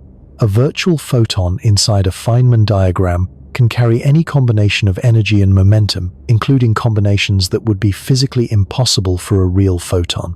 It can carry more momentum than its energy permits. It can carry negative energy. It can carry values that for a real photon would be mathematical nonsense. This initially seemed to indicate that Feynman diagrams were not physical descriptions, but mere calculational fictions. If the photons doing the work inside the diagrams violated the basic requirements for real photons, how could the diagrams be describing anything real? Feynman explained that virtual particles are not physical objects in the ordinary sense. They are terms in a mathematical expansion. They represent all the different ways that quantum fields can transfer energy and momentum between real particles. The impossible energy-momentum combinations of virtual particles cancel when all diagrams contributing to a process are summed together. What remains after the cancellation respects all physical constraints, including conservation of energy, conservation of momentum, and the absolute speed limit of light. The electromagnetic force between two electrons does not propagate instantaneously. If one electron suddenly changes its position, the other does not instantly feel a different force. The change in the electromagnetic field between them propagates outward at exactly light speed. A disturbance at one location reaches another location at the rate causality permits, never faster. The virtual photons in Feynman diagrams, with all their apparent freedom from ordinary physical constraints, conspire together to produce a result that respects this causal structure with perfect precision. No intermediate step in a Feynman calculation transmits information faster than light. The individual terms in the sum may seem to violate relativistic constraints. Their sum never does. The quantum machinery is designed at its deepest level to preserve causality. Not because causality is an external constraint imposed on quantum mechanics, because quantum mechanics, when formulated consistently with special relativity, builds causality into its own structure automatically. Feynman's framework revealed that the light speed limit is not a constraint added to quantum mechanics from outside. It is a consequence of how quantum mechanics and relativistic geometry fit together at the most fundamental level. Any attempt to construct a quantum theory that permitted superluminal information transfer would fail not because the theory would be prohibited by some higher authority, but because the mathematics would lose its coherence. Probabilities would become negative. Conservation laws would fail. The theory would stop describing anything recognizable as a physical universe. The path integral formulation that Feynman developed is in this sense not merely a calculation technique. It is a demonstration that the light speed limit is woven into the quantum foundations of reality. Every path faster than light cancels itself out of the sum. Every diagram contributing to superluminal information transfer is countered by diagrams that cancel it exactly. The universe does not prohibit faster than light motion the way a traffic law prohibits speeding. The universe is constructed from components for which faster than light contributions simply do not survive the summation process. There is nothing on the other side of the barrier to travel to. This is what Feynman actually discovered, not a new constraint, not a deeper prohibition, a window into why the barrier was never really a barrier in the conventional sense. The speed of light is the maximum velocity of causality, because the quantum structure of spacetime assigns zero physical reality to any faster contribution. The limit emerges from the mathematics of existence itself. E.T. Ealing, Claude responded, the most precisely tested prediction in the history of science concerns something you would need a microscope far beyond anything ever built to observe directly. The most precisely tested prediction in the history of science concerns something you would need a microscope far beyond anything ever built to observe directly. It is a number, a dimensionless ratio describing how strongly an electron responds to a magnetic field. Physicists call it the anomalous magnetic moment of the electron, or sometimes simply the G-factor. Classical physics predicted it should equal exactly 1. Early quantum mechanics revised that prediction to exactly 2. Both values are close to the measured result. Neither is correct. Quantum electrodynamics predicts a value that differs from 2 by a small but precisely calculable amount. The difference arises because an electron does not sit alone in empty space. It sits in a quantum vacuum that is not empty at all, but seething with virtual particles flickering in and out of existence. Photons appearing and disappearing, electron-positron pairs forming and annihilating each transient fluctuation. nudging the electron's magnetic properties by a tiny, calculable amount. Adding up all these contributions diagram by diagram, correction by correction, requires evaluating thousands of individual Feynman diagrams. The calculation at its current level of precision includes contributions from diagrams containing up to 5 virtual photon loops. The number of individual diagrams at this level of complexity exceeds 12,000. The theoretical prediction, after all this work, agrees with the experimental measurement to better than 1 part in 1 trillion. 1 part in 1 trillion. Reach for an analogy that does this justice. If you measured the distance from New York to Los Angeles using a ruler calibrated to 1 part in 1 trillion precision, your measurement would be correct to within the diameter of a single hydrogen atom. If you measured the age of the universe with that same fractional precision, your result would be accurate to within a few microseconds. The agreement between quantum electrodynamics and experiment is not impressive. It is without parallel in the history of human knowledge. No other theoretical framework in any domain of science has ever been tested to this level of precision and confirmed. This matters for our story because every one of those 12,000 diagrams respects the light speed limit. Every propagator, every vertex, every virtual particle contribution is formulated within the relativistic quantum field theory framework that builds the cosmic speed limit into its foundations. The extraordinary agreement between theory and experiment is not merely a triumph of calculation, it is a trillion-fold confirmation that the quantum mechanical structure, encoding the light speed limit, correctly describes the universe at its most fundamental accessible level. Quantum electrodynamics, the theory Feynman helped construct from the ruins of divergence plagued earlier attempts, is the most accurate scientific theory in human history. And at its core, inseparably embedded in every calculation it performs, is the principle that nothing, no particle, no field, no information of any kind, travels faster than light. The framework that produced this achievement, quantum field theory, extends far beyond electrons and photons. It provides the language for describing all fundamental particles and all fundamental forces except gravity. In this framework, the familiar notion of particles as tiny objects moving through space dissolves entirely. Particles are not things that exist and then move. They are disturbances in fields. Imagine if you can a field that permeates all of space, not a force field in the everyday sense, but a mathematical object that assigns a value to every point in the universe simultaneously. The electromagnetic field is one such object.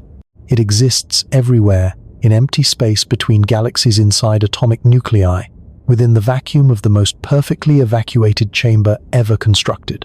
When this field is disturbed in a particular way, the disturbance propagates outward through space. We observe that propagating disturbance is a photon. The photon is not a particle moving through the electromagnetic field the way a boat moves through water. The photon is the electromagnetic field moving. The disturbance and the field are not separate things. They are one thing behaving in a particular way. The electron field works the same way. It permeates all of space, invisible and undetectable when undisturbed. An electron is a localized excitation of this field, a knot of concentrated disturbance propagating through the otherwise quiescent background. When you move an electron from one place to another, you are not moving an object through space. You are shifting a pattern of disturbance in a field that exists everywhere already. This perspective transforms the question of why photons travel at light speed while electrons travel slower. The electromagnetic field is massless. The wave equation governing how disturbances propagate through it contains no mass term. When you solve this wave equation to find what velocities are permitted for propagating disturbances, you find exactly one answer: light speed, not as a maximum, not as a preferred value. As the only possible propagation speed for disturbances in a massless field, photons cannot travel at any other velocity because the electromagnetic field's wave equation permits exactly one propagation speed, and that speed is the cosmic limit. The electron field has mass. Its wave equation includes a mass term that modifies the propagation behavior. Disturbances in a massive field can propagate at any velocity from 0 up to but never reaching light speed. The heavier the field, the more its disturbances tend toward lower propagation speeds. In a specific technical sense, related to how the mass term weights different frequency components of the wave. This is not an add-on to the theory. It is not a separate rule about what speeds are permitted. It emerges automatically and inevitably from writing down wave equations for relativistic quantum fields. When you require that your field theory respect both quantum mechanics and special relativity simultaneously, the speed of light appears in every propagation equation as the fundamental velocity parameter. Massless fields propagate at exactly this speed. Massive fields propagate at strictly lower speeds. There is no room in the mathematics for any other behavior. Physicists have attempted to construct quantum field theories that permit faster-than-light propagation. Every attempt fails in the same way. The theory becomes internally inconsistent. Probability distributions develop negative values, which is physically meaningless because probabilities must lie between 0 and 1. Conservation laws break down, allowing energy or momentum to appear from nowhere or vanish without trace. The mathematical structure of the theory stops making sense as a description of anything real. The impossibility is not a matter of not having found the right approach yet. It is a theorem. Any quantum field theory consistent with special relativity necessarily preserves causality, meaning no signal or influence can propagate faster than light. This result, sometimes called the spin statistics theorem, or established through related arguments about the commutation of field operators at space-like separations, is a mathematical proof rather than an empirical observation. You cannot construct a consistent relativistic quantum field theory that violates the light speed limit. The mathematics refuses to cooperate. Quantum entanglement stands as the most dramatic apparent challenge to this conclusion. Einstein famously described it as spooky action at a distance, and his discomfort with it was not mere conservatism. The phenomenon genuinely seems to permit instantaneous influences across arbitrary distances. Two particles can be prepared in an entangled state, a quantum state that cannot be described independently for each particle, but only as a joint description of both simultaneously. Separate these particles by any distance. Measure a property of one. Instantly, regardless of how far away the other particle sits, its corresponding property is determined. If you measure the first particle's spin and find it pointing up, the second particle's spin is simultaneously determined to point down, even if the second particle is on the other side of the galaxy. The correlation is instantaneous. It does not take time for the influence to propagate from one particle to the other. The speed of light imposes no delay on the establishment of the correlation. This seems to violate everything we have established about the cosmic speed limit. The resolution requires careful attention to what correlation actually means and what information actually is. When you measure your local particle and find spin up, you learn two things. Your local particle's spin is up, your distant partner's spin is down. But consider the second piece of information carefully. You already knew that the distant particle's spin would be opposite to whatever you measured locally. The entanglement told you this before you made any measurement. What you learned about the distant particle, namely that it is down, is information you already had in implicit form from knowing the entanglement structure. No new information arrived from the distant location. You cannot use entanglement to send a message, because a message requires conveying information the recipient does not already have. Your distant partner, upon measuring their particle, gets a random result up or down with equal probability. They cannot tell from this result whether you have measured your particle yet or what result you obtained. Their measurement outcome carries no signal from you. To confirm that the correlations are real, that the entanglement is doing what quantum mechanics predicts, both you and your distant partner must compare measurement results. This comparison requires ordinary communication, which is limited to light speed or slower. The correlations exist instantaneously. The knowledge that they exist propagates at the speed of light. Physicists have proven this formally. The no-communication theorem demonstrates that quantum mechanics, despite its instantaneous correlations, cannot be used to transmit information faster than light. The proof is not a clever argument. It is a mathematical derivation from the fundamental axioms of quantum theory. The instantaneous correlations of entanglement are real. They are not artifacts of our description. They genuinely connect distant particles in ways that seem to transcend space-time separation. but they carry no information that was not already implicit in the entangled state's preparation, and they cannot be manipulated to convey new information from one location to another at superluminal speeds. This is not a coincidence. It is not a lucky cancellation that happens to preserve causality in one specific situation. It reflects the deep consistency of quantum field theory. The same mathematical structure that eliminates faster-than-light contributions from Feynman's path integrals also ensures that entanglement cannot be exploited for superluminal signaling. The two results are different faces of the same underlying mathematical truth. Quantum mechanics is constructed at its foundations to respect causality, not as an add-on constraint, but as an inevitable consequence of requiring the theory to be internally consistent. Black holes represent the universe's most extreme statement about the speed of light. They are not merely examples of the cosmic limit in action. They are permanent, macroscopic monuments to the absolute nature of causal structure regions of space-time, where the light speed limit creates boundaries that nothing inside can ever cross.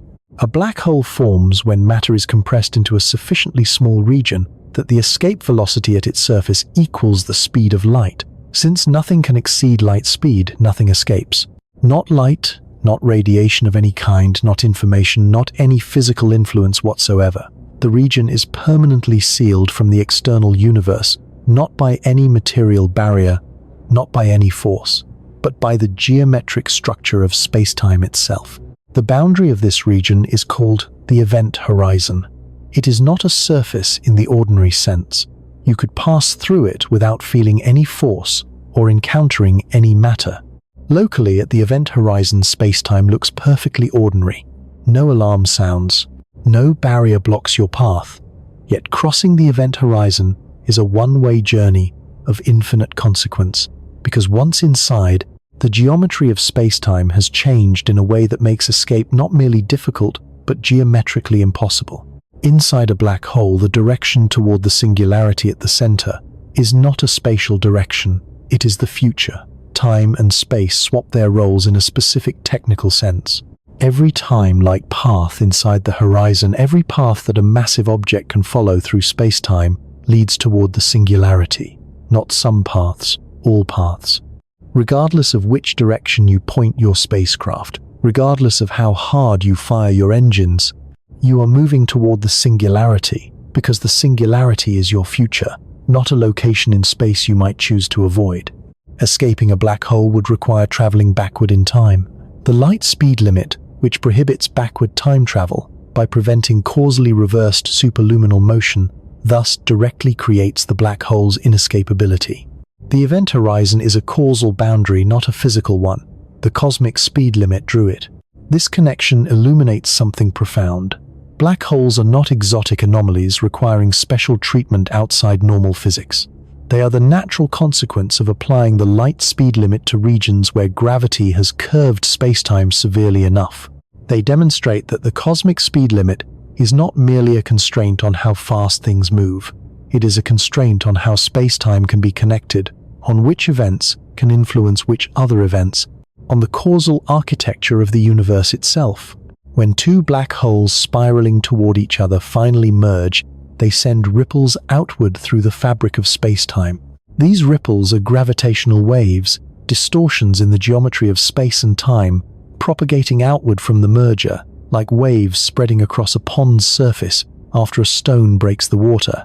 Einstein predicted their existence in 1916, deriving them from the equations of general relativity.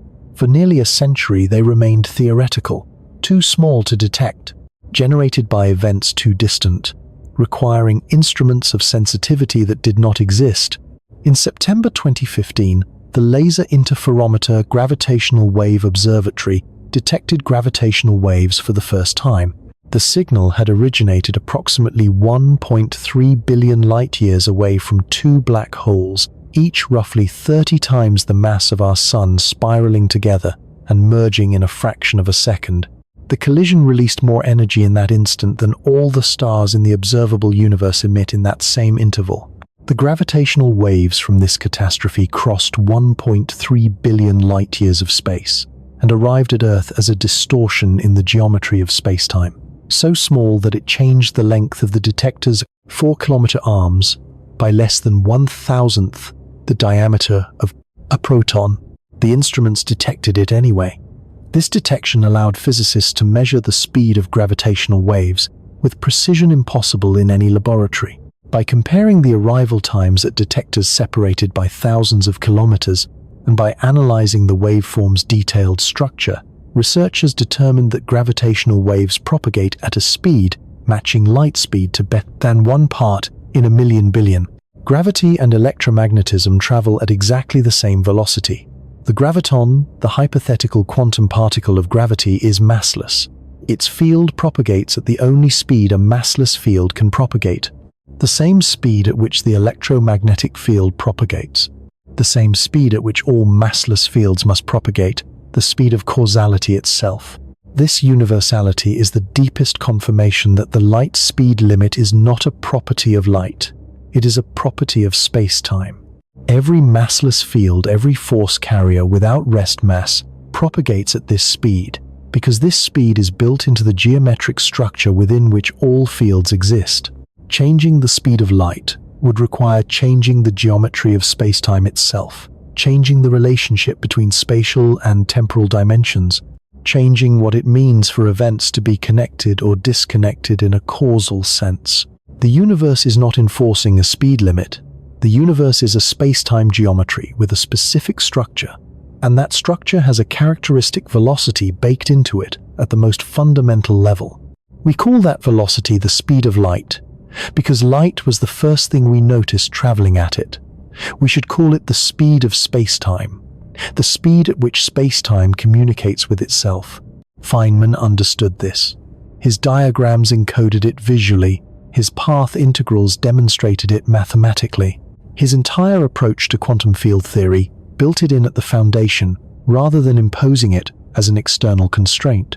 When he looked at the quantum mechanical structure of reality, he saw a universe in which faster-than-light motion was not forbidden but absent. Absent from every calculation, absent from every observable. Absent because the mathematical structure of quantum spacetime assigns it exactly zero contribution to physical reality. He also saw something else, something that troubled him his entire career, and that he was honest enough to say openly troubled him. He saw that the quantum field theory framework, for all its extraordinary predictive success, for all its trillion-fold confirmations against experiment, contained a number it could not explain. 1 divided by 137, the fine structure constant, the dimensionless number quantifying the strength of electromagnetic interactions. It appears throughout quantum electrodynamics, governing the coupling between electrons and photons, determining the energy levels of atoms, controlling the rate at which excited states emit light, setting the scale of chemical bond strengths and molecular structures.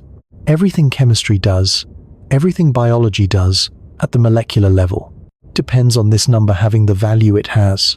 The fine structure constant cannot be derived from first principles within quantum electrodynamics. It must be measured.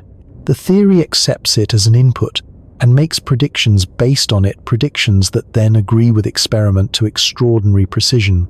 But the value itself, 1 divided by 137 or more precisely, 0.0072973525693, emerges from no deeper theoretical understanding. It simply is what it is, measured with extraordinary care and confirmed by countless independent experiments, but unexplained by any theory physicists currently possess. Feynman once said that all good theoretical physicists put this number up on their wall and worry about it. He put it on his wall. He worried about it. He never stopped worrying about it. He died in 1988 without understanding why it has the value it does, and the question remains open today. The fine structure constant connects to the speed of light in a specific way. The constant equals the elementary electric charge squared divided by 4 pi times the permittivity of free space times the reduced Planck constant times the speed of light. This formula embeds the speed of light in the fundamental parameter governing all electromagnetic interactions. Change the speed of light, and you change the fine structure constant, and you change the character of every atom and every chemical bond in the universe. The universe's particular light speed does not merely set a cosmic traffic limit. It, combined with other fundamental constants like Planck's constant and the electric charge, determines the specific character of electromagnetic interactions throughout all of nature. The stability of atoms, the strength of chemical bonds, the folding of proteins, the propagation of nerve signals, all of it depends on the specific value of the speed of light in combination with these other constants. Whether this constitutes evidence that the constants are fine-tuned for life, or whether it merely reflects the unsurprising fact that we can only observe a universe compatible with our existence, remains one of the deepest open questions in theoretical physics. What is not in question is that the speed of light is embedded in the foundation of physical reality far more deeply than its name suggests. It is not the speed at which electromagnetic radiation happens to propagate. It is a fundamental geometric parameter of space-time whose value in combination with other constants determines the detailed character of the physical world. Feynman spent his career after developing quantum electrodynamics, working on problems that ranged from the quantum mechanics of superfluidity to the structure of protons to the nature of the weak nuclear force. He proposed quantum computing decades before any implementation became feasible. He gave a famous series of undergraduate physics lectures at Caltech that were recorded and published and are still used as teaching texts today. He investigated the Space Shuttle Challenger disaster and famously demonstrated the failure of an O-ring seal by dropping a piece of the material into a glass of ice water during a televised hearing.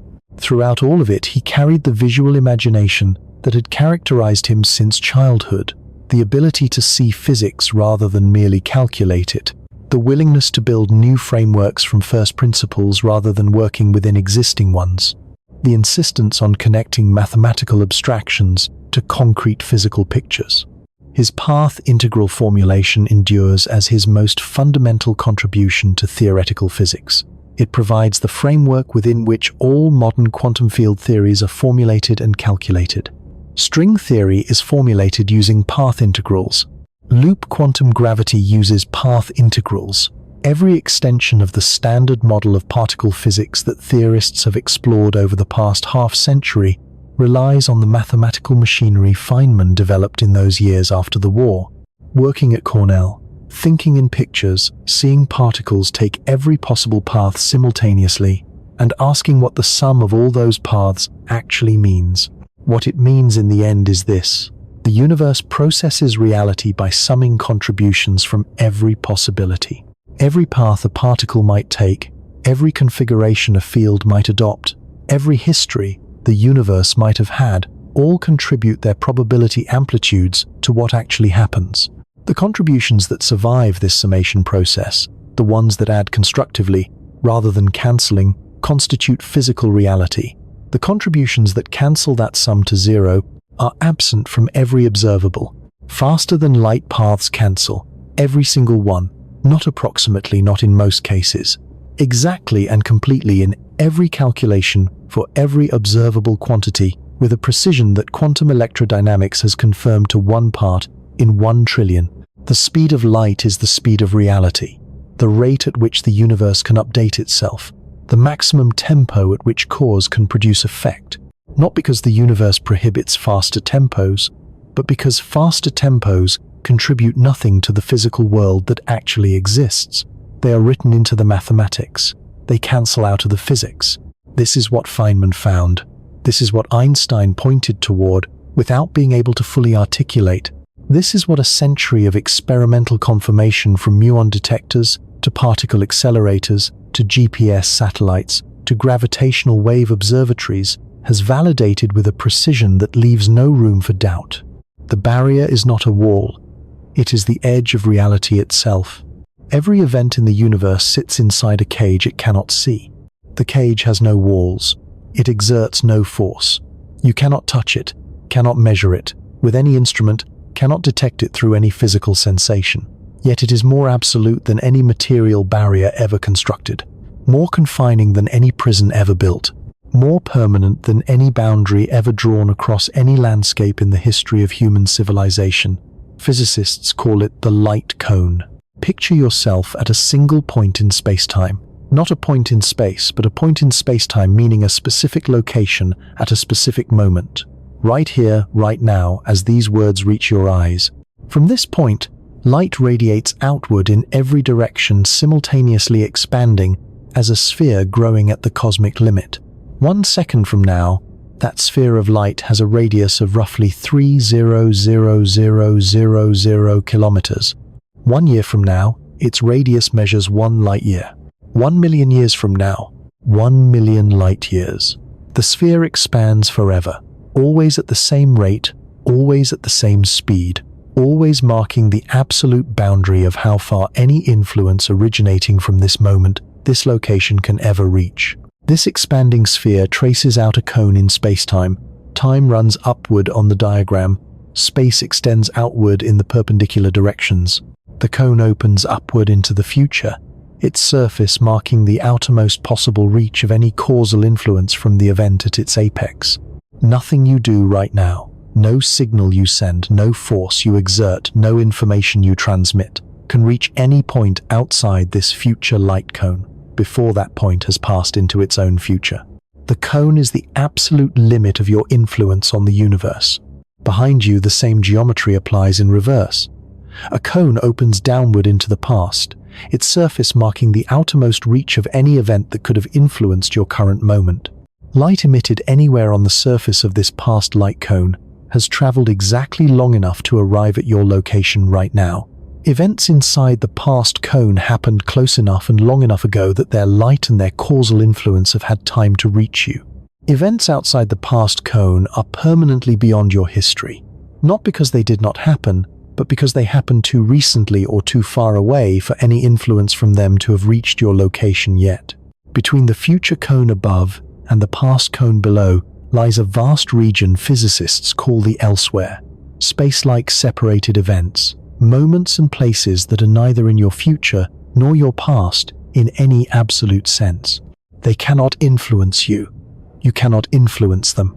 The light speed limit has carved the universe into regions that are causally connected to you and regions that are not, and the regions that are not constitute the overwhelming majority of everything that exists.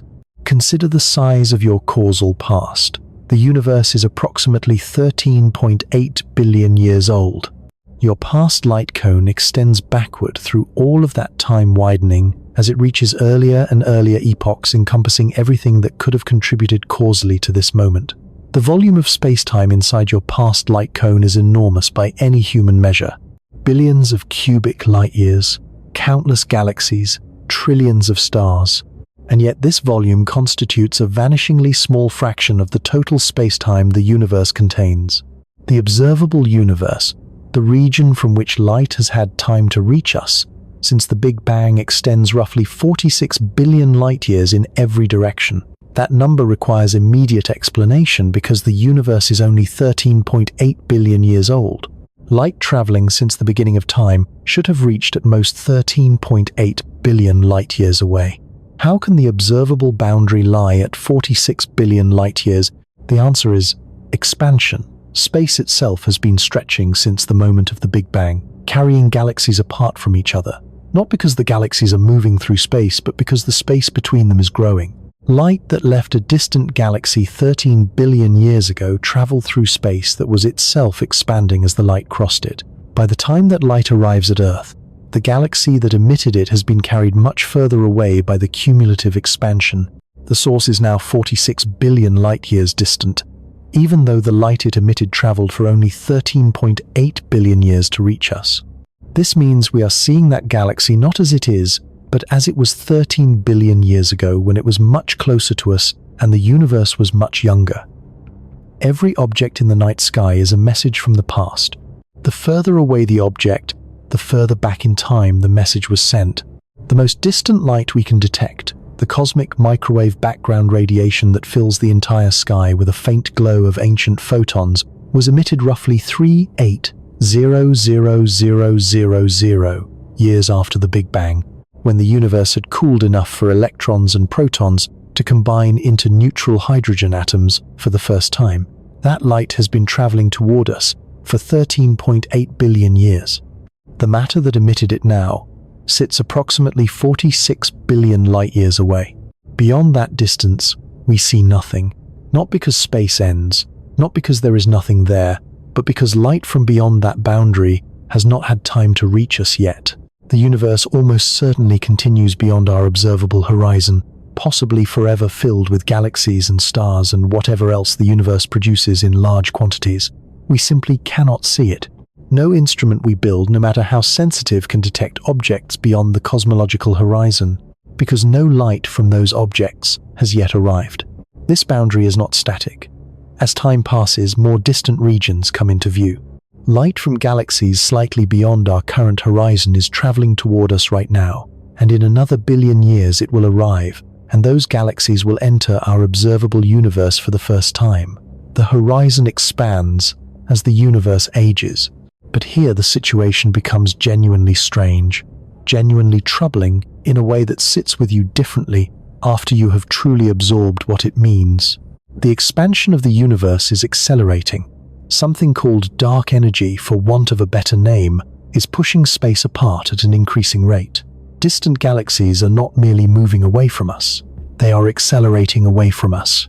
And beyond a certain distance, galaxies are receding so fast that the space between us and them is growing faster than light can cross it.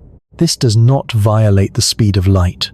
The galaxies themselves are not moving through space at superluminal velocities.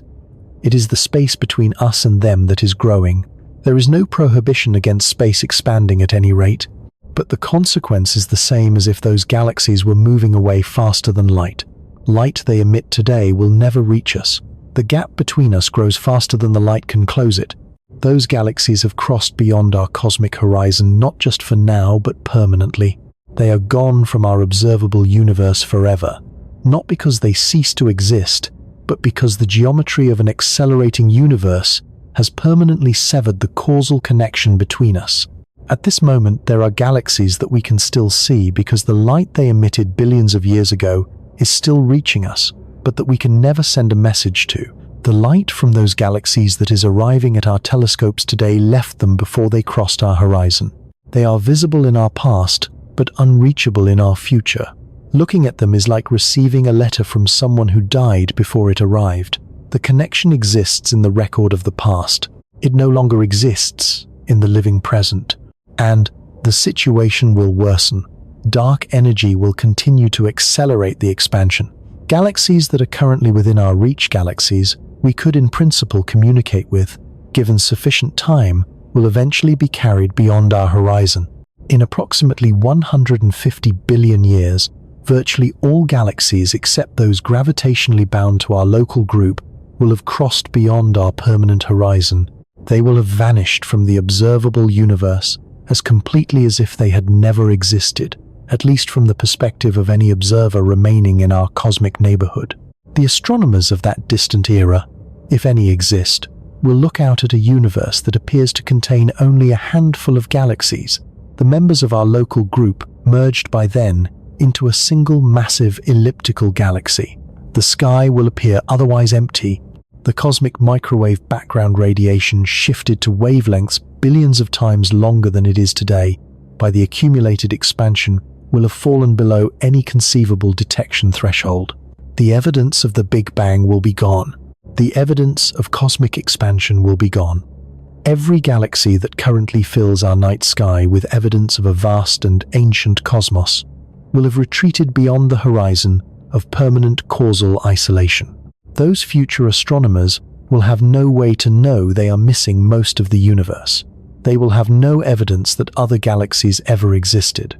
The universe will appear to them as a small, static, eternal island. They will be wrong in a way they cannot know and cannot discover. The speed of light has set a timer on human knowledge. The window during which the full evidence of the universe's history and scale is accessible to observers within it is finite. We happen to live near the beginning of cosmic time, close enough to the Big Bang that the evidence of our origins still fills the sky far enough that the universe has had time to produce stars and planets and life capable of reading that evidence. We exist in a privileged moment, not in the sense of cosmic favoritism, but in the purely temporal sense of occupying an era when the observable universe contains the maximum information about its own history and structure. Future observers will be impoverished in their access to this information through no fault of their own and with no remedy available. Past observers, the first generations of stars, formed only hundreds of millions of years after the Big Bang existed too early for complexity to have emerged that could observe anything. We are here at what may be the optimal moment for a technological civilization to exist late enough for complexity, but early enough for full cosmic visibility. The light speed limit created this window by defining what counts as observable and dark energy, is slowly closing it by pushing the contents of the universe beyond the observable boundary. The cosmic speed limit does not merely constrain how fast we can travel or communicate, it defines the shape of reality accessible to any observer within the universe, and it defines the duration for which that shape remains maximally informative. Human civilization has existed for perhaps 10,000 years. The earliest telescopes date to 400 years ago. Modern astronomical science, capable of detecting objects at cosmological distances and measuring their properties with precision, is barely a century old. We arrived at the ability to read the cosmic record at almost exactly the moment when the record is at its most complete. This may be coincidence, it may be selection effect. The observation that any civilization capable of making this observation necessarily exists at a time when conditions permit its existence. It is worth sitting with the strangeness of it regardless of its ultimate explanation. The light cone structure also shapes what we know and do not know about the universe's contents. Within our past light cone, physics has had 13.8 billion years to do what physics does produce: structure, concentrate matter through gravity, ignite stars, forge heavy elements in stellar furnaces, scatter those elements in supernova. Explosions allow them to accrete into second and third generation solar systems, and in at least one case produce chemistry complex enough to generate the question of whether other such chemistry exists elsewhere. The Milky Way contains somewhere between 100 and 400 billion stars. The observable universe contains roughly 2 trillion galaxies. Estimates for the total number of stars within the observable universe run to approximately 1, followed by 24 zeros. This number exceeds the total number of grains of sand on every beach and desert on Earth by a factor of roughly 10 million. Among these incomprehensible numbers of stars, astronomers have identified thousands of planets orbiting in the habitable zones of their host stars' regions where liquid water could exist on a planetary surface. The actual number within the observable universe is almost certainly in the billions or trillions. The chemical ingredients for life, carbon, hydrogen, oxygen, nitrogen, phosphorus, sulfur, are among the most abundant elements in the universe, forged in stellar interiors and distributed by supernovae. The physical and chemical prerequisites for life as we understand it are essentially universal, and yet we have detected no signal, received no message, observed no artifact, found no unmistakable evidence of any technological civilization beyond our own. The silence is profound, and the light speed limit is central to understanding it.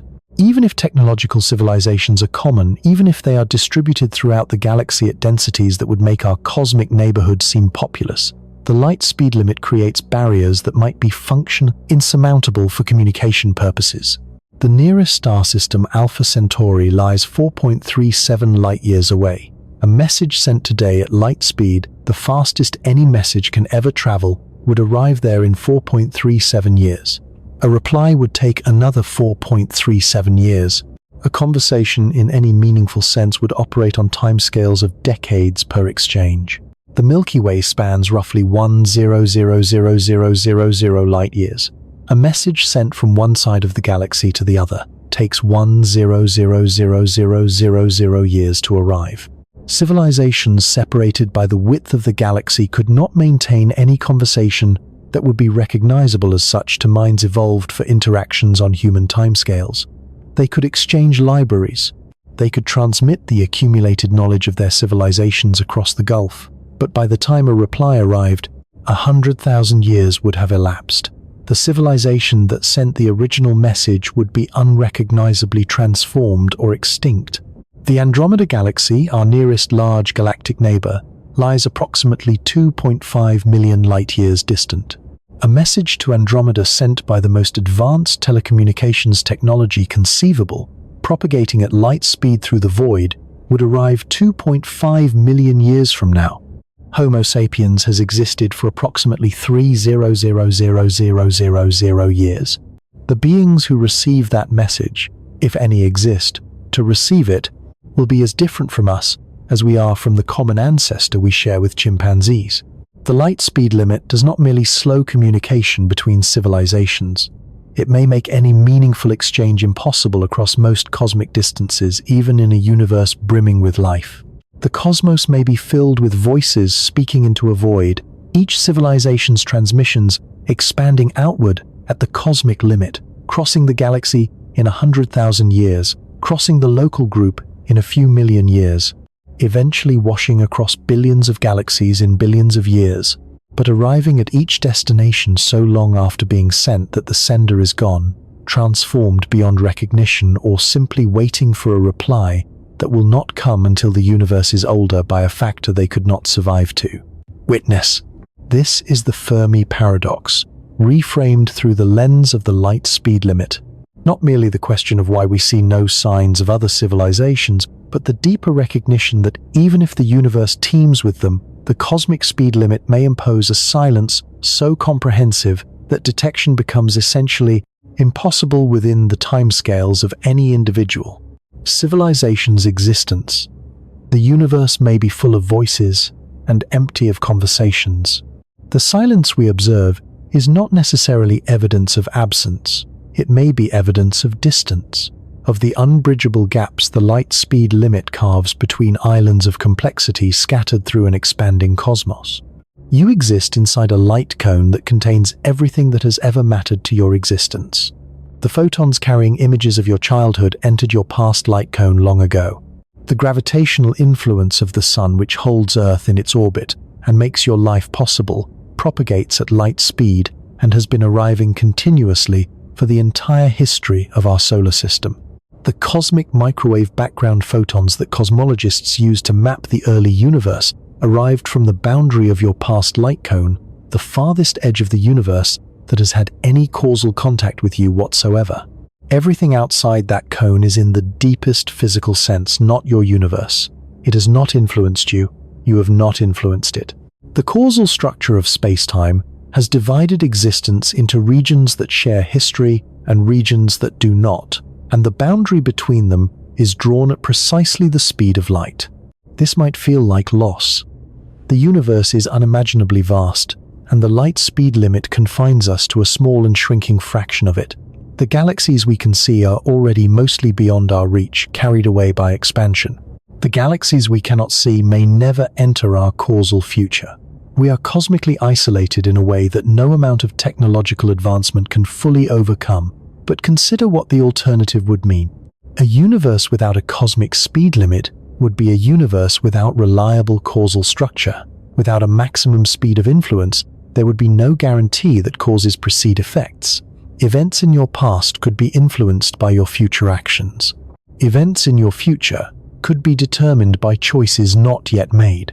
The arrow of time, the fundamental asymmetry between past and future that makes memory possible and prediction meaningful and consciousness coherent, depends on the existence of a finite speed of causal propagation. Your ability to remember yesterday but not tomorrow depends on the light speed limit.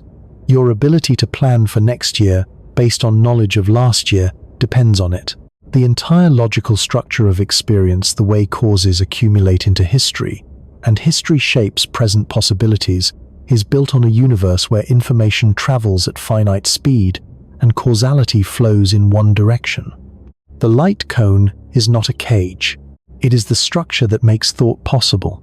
Without it, the question of why the universe has a cosmic speed limit could not be asked because there would be no coherent questioner to ask it. No ordered sequence of experiences building into a continuous self, no past to remember, and no future to anticipate. No science to discover that the limit exists. No mathematics to explain why it must. The isolation the light speed limit imposes is the price of coherent existence. The same constraint that prevents us from reaching the stars in a human lifetime is the constraint that gives human lifetimes their sequential, causal, meaningful character. You cannot have one without the other.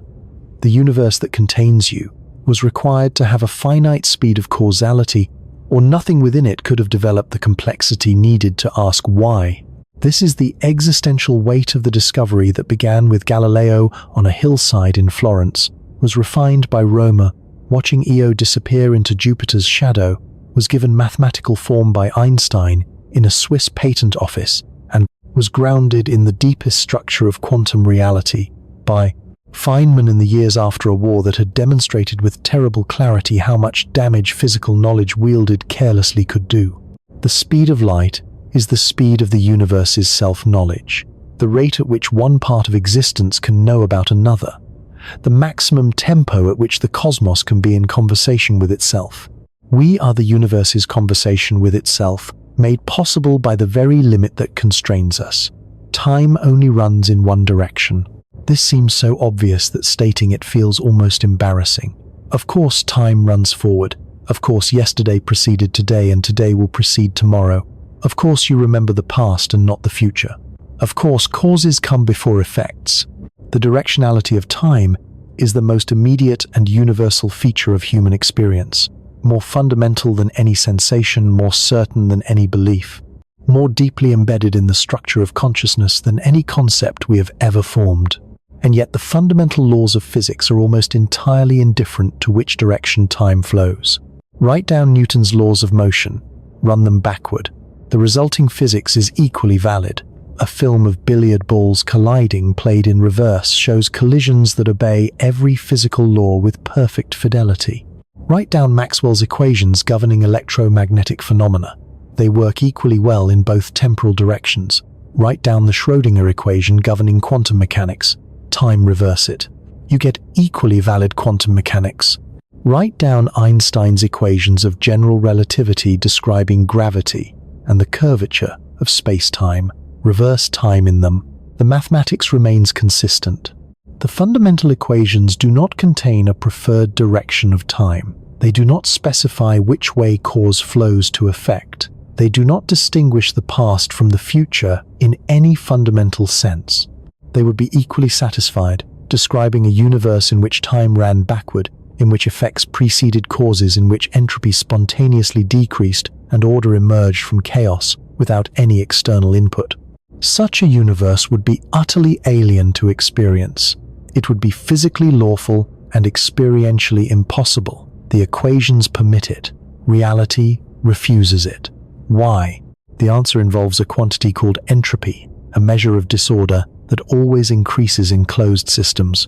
Hot coffee cools, ice melts, organized structures decay into disorganized ones.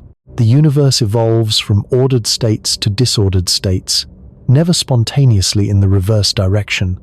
This relentless increase of entropy defines the arrow of time, the direction in which the universe's clock runs.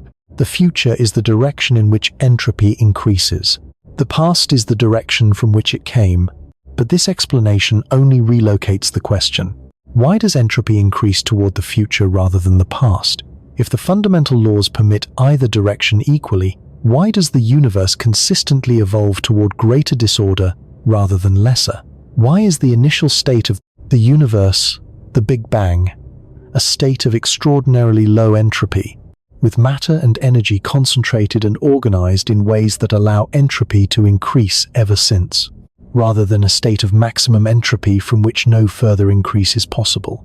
The full answer to this question touches on cosmology, thermodynamics, statistical mechanics, and the initial conditions of the universe in ways that could fill its own lengthy treatment.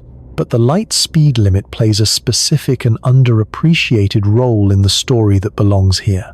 Any localized system, any region of space containing matter and energy in a relatively ordered configuration, tends to evolve toward higher entropy, because there are vastly more disordered states available to it than ordered ones.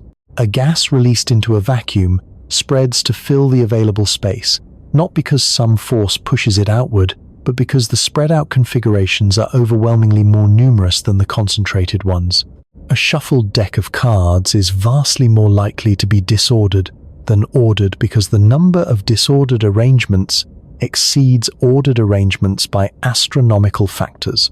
But this evolution toward higher entropy requires that the system interact with its surroundings. Information about the system's current configuration must spread outward, establishing correlations with the surrounding environment. These correlations are themselves a form of entropy. Increase the system's orderly information becoming distributed across a larger region of space in a less concentrated and less recoverable form. This spreading of correlations outward from any system, this distribution of information across expanding regions of space propagates at speeds up to but never exceeding light speed. The light cone defines how quickly a system's influence can extend into its surroundings. Entropy increase, the fundamental process defining the arrow of time, proceeds at rates bounded by the speed of causality. In a universe with a faster speed of light, correlations would spread more rapidly. Thermalization, the process by which systems reach equilibrium with their surroundings, would occur more quickly. Structures maintained by local ordering against the background of universal entropy increase would have less time to develop and persist before equilibrating with their environment. Stars might form and burn out more rapidly, compressing the window in which the kind of stable, long-duration energy source that life requires would be available. In a universe with a slower speed of light, correlations would spread more slowly. Thermalization would take longer. The causal connections between different regions of the universe would be more restricted, potentially preventing the large-scale structure formation that concentrates matter into galaxies, stars, and planetary systems in the first place. The particular speed of light our universe possesses, 29979 kilometers per second, combined with the particular values of gravity's strength, the density of matter, and the other fundamental parameters, produces a universe which stars burn for billions of years. Not millions, not trillions, billions. This timescale turns out to be the relevant one for the development of complex chemistry, the evolution of life through natural selection, and the emergence of technological civilizations. A star like our Sun converts hydrogen to helium in its core through nuclear fusion, releasing energy at a rate that keeps its surface at roughly 5500 degrees Celsius for approximately 10 billion years. This energy sustains the temperature gradient between the Sun's surface and the cold of space that all life on Earth ultimately depends upon. Every living thing on this planet ultimately derives its energy from photons, carrying the Sun's nuclear fire across 150 million kilometers of space at light speed. The Sun has been burning for approximately 4.6 billion years. It will burn for another 5 billion. This 10 billion year window of stable energy output, determined by the Sun's mass and the strength of nuclear forces and the rate at which energy radiates into space, provided the time needed for chemistry to organize into self-replicating molecules, for those molecules to develop into cells, for cells to develop into multicellular organisms, for organisms to develop nervous systems, for nervous systems to develop sufficient complexity to ask why anything is the way it is. The light speed limit participates in this story by governing how quickly energy radiates away from stellar surfaces. The rate at which a star loses energy to its surroundings is determined by the electromagnetic radiation it emits, which travels at light speed. Change the speed of light, and you change the rate of energy loss, changing the stellar lifetime, potentially collapsing the window in which life has time to emerge. Whether the specific value of the speed of light is necessary for life, whether a universe with a different cosmic speed limit could also produce observers, whether the parameters of our universe are uniquely life-permitting or mere one of many possible life-permitting combinations, these questions remain genuinely open and genuinely contested. What is not contested is that the specific combination of parameters our universe possesses, including the speed of light, allows for stars that burn for billions of years, planets that remain geologically active for comparable timescales, and chemistry complex enough to encode and process information at the rate biological systems do. We exist in a universe whose fundamental constants are compatible with our existence. This is not a remarkable statement. We could not exist to observe a universe whose constants were incompatible with our existence. The remarkable statement is the one that comes after absorbing this logic fully. We exist in a universe whose fundamental constants are compatible with our existence, and we have developed within that universe the capacity to measure those constants, understand their mathematical relationships, trace their implications through every level of physical reality, from quantum fields to cosmic horizons, and recognize that without them in their specific values, the capacity to do any of this would not exist. The universe that made us possible also made it possible for us to understand it. This is either the most extraordinary coincidence in the history of anything, or it is the answer to a question whose full form we do not yet know how to ask. The number 299792, the kilometers per second that light travels through vacuum, the conversion factor between spatial and temporal dimensions in the fabric of space-time, the maximum rate at which the universe can communicate with itself, the tempo at which reality updates. This number is not written in the stars, it is written in the stars. It determines how the stars burn and how long they last, and how far their light reaches and how the universe looks to anyone fortunate enough to exist within it long enough to look. Feynman, who understood this number as deeply as any human being who has ever lived, maintained a quality of wonder about it that he never tried to conceal.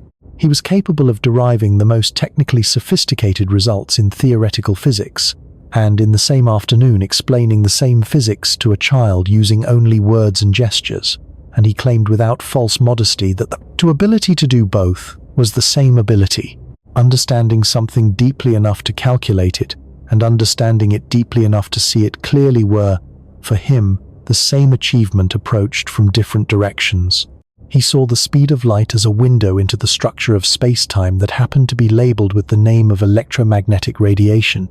He saw Feynman diagrams as pictures of what particles actually do when left to the quantum mechanical rules of the universe, not metaphors, but direct visual representations of the underlying mathematical reality. He saw the path integral as the universe's actual computational procedure, the way in which quantum reality determines what happens by summing all possibilities and keeping only what survives interference. And in all of it he saw the light speed limit, not as a constraint imposed from outside, but as a consequence of how the pieces fit together inside. The geometry of space-time requiring a characteristic velocity, the quantum field theory of massless particles permitting only that velocity for their propagation, the sum over histories eliminating every faster contribution through perfect destructive interference. The same answer, emerging from three different directions simultaneously, which is usually how you know you have found something real.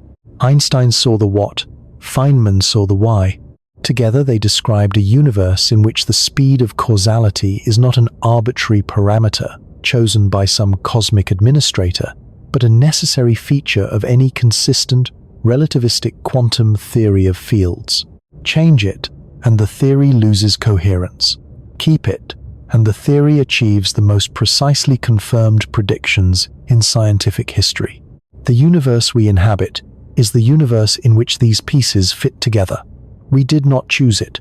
We did not design it. We emerge from it as local fluctuations of low entropy in a cosmos, trending always toward greater disorder, brief eddies of complexity and consciousness, in a flow that runs in one direction only. Our ability to understand the rules governing our emergence is itself a consequence of those rules. The same physics that made us possible made it possible for us to discover the physics that made us possible. This is not circular reasoning. It is the deepest, non-circular statement available to beings in our position. We are inside the universe made of it, governed by it, reading its own rules back to it from the inside. The speed of light is both the constraint limiting our reach and the parameter enabling our existence, both simultaneously, without contradiction. The muons fall through your body right now, arriving from the upper atmosphere where cosmic rays shattered air molecules and sent them downward at 99.94% of the cosmic limit, surviving long enough to reach you only because time dilation stretched their brief existence across the 15 kilometers of atmosphere they had to cross. They carry in their trajectories a direct physical demonstration of everything. Rumor measured everything. Einstein derived everything. Feynman explained. They are the universe confirming its own rules against your skin. The GPS satellites overhead are having their clocks corrected right now. The relativistic adjustments applied continuously to prevent the 11 km/day position errors that uncorrected time dilation would produce. Every navigation system on every aircraft and every ship, and every phone relying on satellite positioning, is a running experiment in special and general relativity, confirming the equations 38 microseconds per day every day, without exception or anomaly. The gravitational wave detectors are listening right now for the next collision of black holes or neutron stars, waiting for the faint geometric ripples that propagate outward from such catastrophes at exactly light speed, carrying news of violent events that might have occurred when Earth was young, or when the universe was young, or in some case both.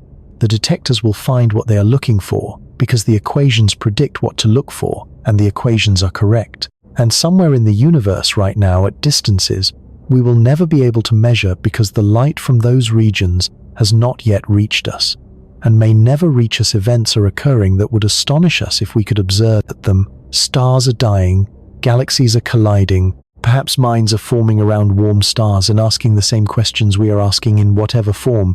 Questioning takes for beings shaped by physics, identical to ours, but history completely different.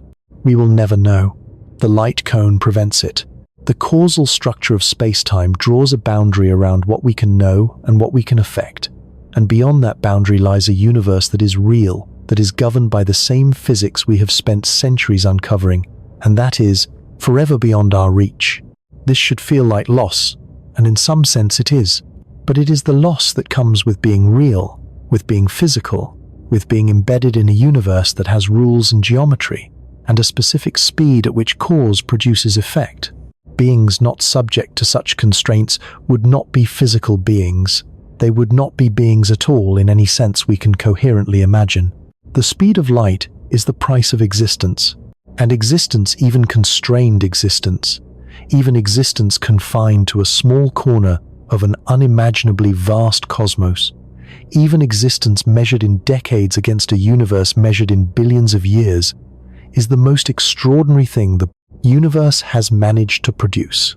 The stars above you tonight are not impossibly distant lights in an indifferent void. They are the physical record of the universe's history, each one a message sent at the speed of causality from a moment in the past, arriving at your eyes, at the only speed anything real can travel, confirming with every photon that the rules are consistent and the universe is knowable, and the long human effort to understand our situation has been rewarded with something approaching actual understanding. That understanding is fragile. It took 400 years from Galileo's hillside to Feynman's diagrams. It required thousands of scientists across dozens of countries and centuries of accumulated effort. It required the invention of calculus, of electromagnetic theory, of quantum mechanics, of special and general relativity, of quantum field theory. It required particle accelerators and atomic clocks and gravitational wave detectors and satellite navigation systems and cosmic ray detectors, and the patient, meticulous, often tedious work of calibrating instruments and running measurements and checking calculations and checking them again. It required, in other words, exactly the kind of civilization that the universe's physics permits. A civilization sustained by a stable star, burning for billions of years, at a rate set by nuclear physics and radiative energy transport at light speed. A civilization on a planet maintained at livable temperatures by the same electromagnetic radiation propagating at the cosmic limit. A civilization communicating through electromagnetic signals, storing information in physical media, computing through electron behavior in semiconductor crystals, all of it ultimately governed by the same equations and the same fundamental constant. We are made of the speed of light. We run on it. We are sustained by it. We are limited by it. We are the universe understanding through us why it is limited by it. That is not a small thing. In the silence of cosmic scales, in the vast and mostly empty reaches of a universe trending toward heat, death, and equilibrium, and the final undifferentiated sameness of maximum entropy, the emergence of systems that can measure the speed of light and derive why it is the speed of causality and trace. Its implications from quantum fields to cosmological horizons is by any measure remarkable. The universe did not have to produce us. The physics permitted it given the right initial conditions and enough time. But permission is not inevitability. Stars burn for billions of years without producing chemistry. Planets form without developing life. Complexity emerges rarely enough against the background of cosmic simplicity that each instance of it is in a precise sense that has nothing to do with sentimentality extraordinary. We are extraordinary. Not in the sense of being important to the universe which neither knows nor cares about our existence, in the sense of being improbable, in the sense of being a local and temporary violation of the trend toward maximum disorder, a small eddy of complexity and awareness in a river flowing irreversibly towards stillness. The light speed limit will outlast us. Long after the last human asks the last question, long after our sun expands into a red giant and consumes the inner planets, and eventually exhausts its fuel and collapses into a cooling white dwarf, long after every star in the Milky Way has burned out, and the galaxy contains nothing but dark remnants and the occasional gravitational interaction between them, the speed of light will remain what it has always been, the maximum rate at which any part of the universe can know about any other part, the tempo of causality, the conversion factor between space and time, the characteristic velocity written into the geometry of space-time before the first particle existed to travel through it. In that final stillness, in a universe approaching maximum entropy with the last photons red-shifting toward infinite wavelength across a space grown incomprehensibly vast, the same physics will apply that applied at the first moment. The light cone will still define causal structure. Virtual photons will still cancel their faster-than-light contributions out of quantum sums. The path integral will still sum every possible history and keep only what survives interference. There will simply be nothing left to observe it. But we are here now. In the brief window when the universe is active enough and organized enough and warm enough to contain beings capable of understanding why the window exists and why it is closing, and what it means that we can notice both. We are here now. That is enough. More than enough. It is against the silence and the darkness, and the measureless distance is everything. 1717, Claude responded. Come back to the beginning. Come back to the beginning. Right now, light is passing through your eyes at 670 million miles per hour. That sentence opened this journey, and it reads differently now. Not because the number has changed. The number never changes. It reads differently because you have traveled far enough through the territory it describes to understand what the number actually means, what it is measuring, why it is exactly what it is and could not be otherwise, and what it says about the nature of the universe that produced both the number and the beings capable of measuring it. You know now that this speed does not belong to light, that photons travel at this velocity not because the speed was assigned to them, but because they have no mass and massless fields propagate at the only speed the geometry of spacetime permits for massless fields.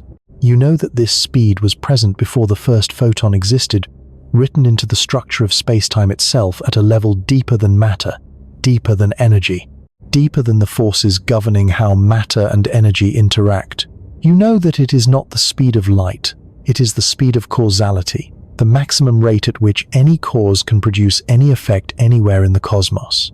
And you know why. Not just the mathematical description of what happens as objects approach the cosmic limit.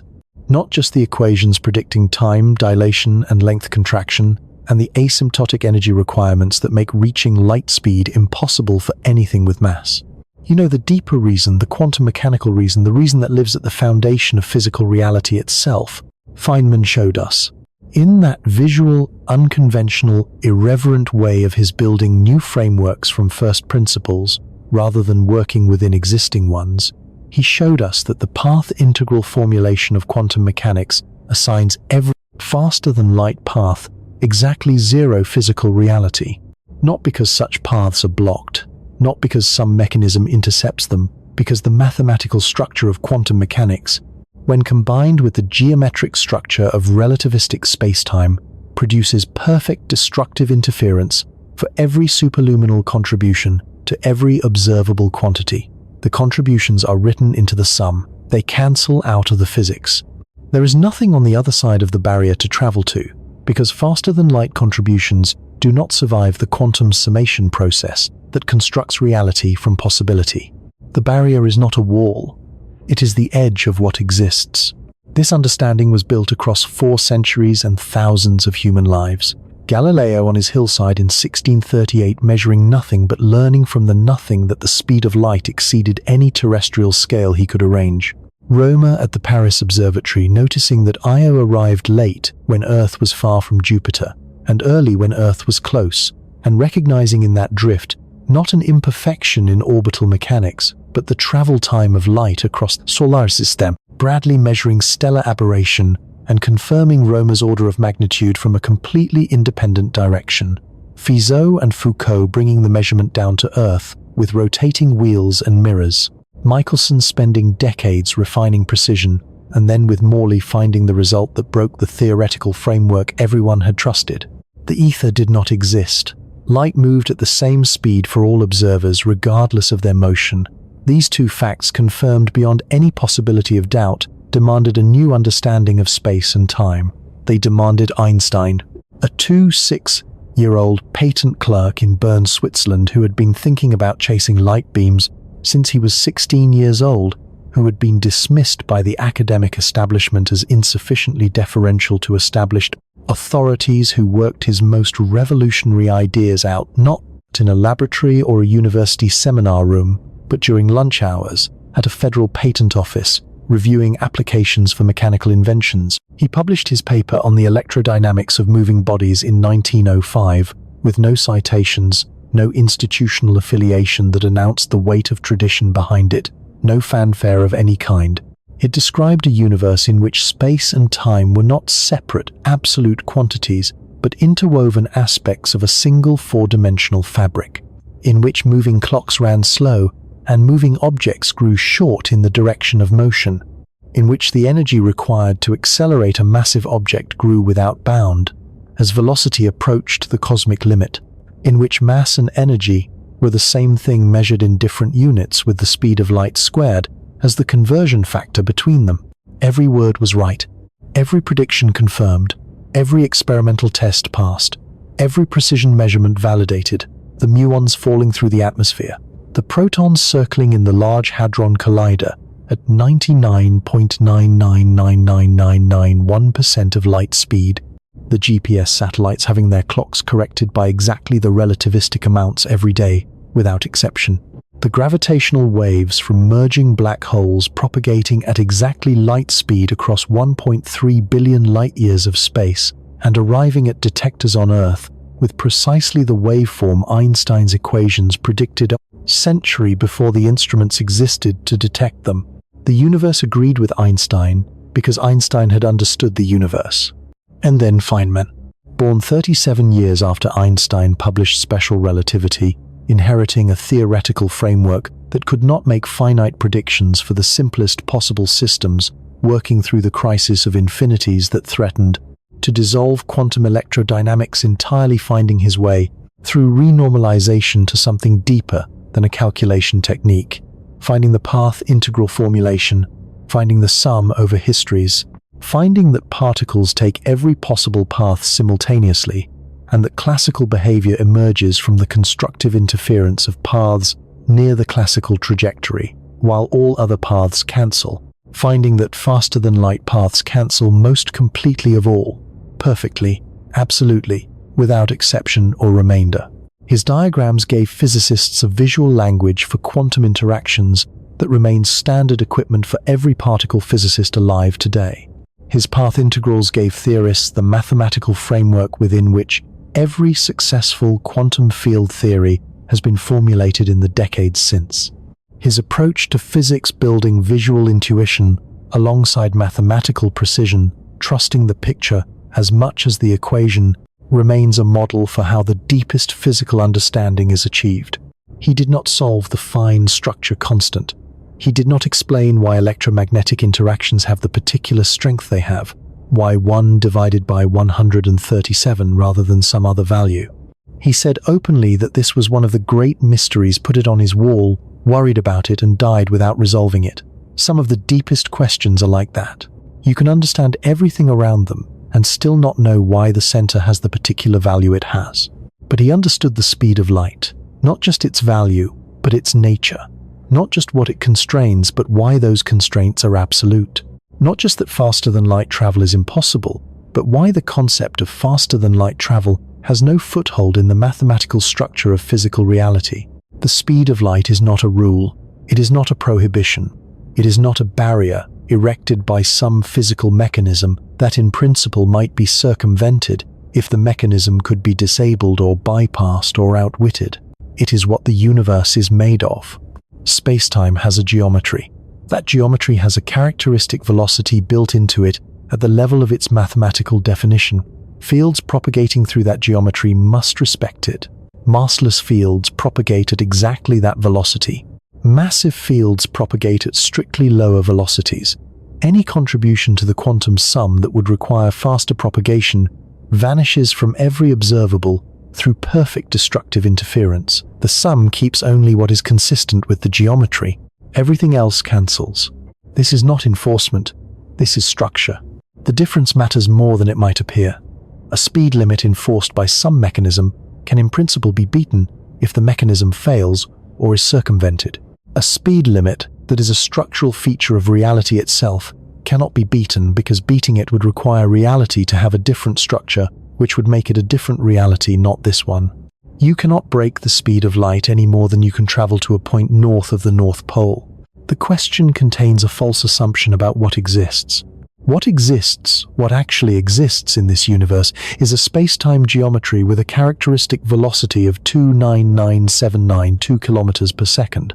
Matter and energy propagating through this geometry.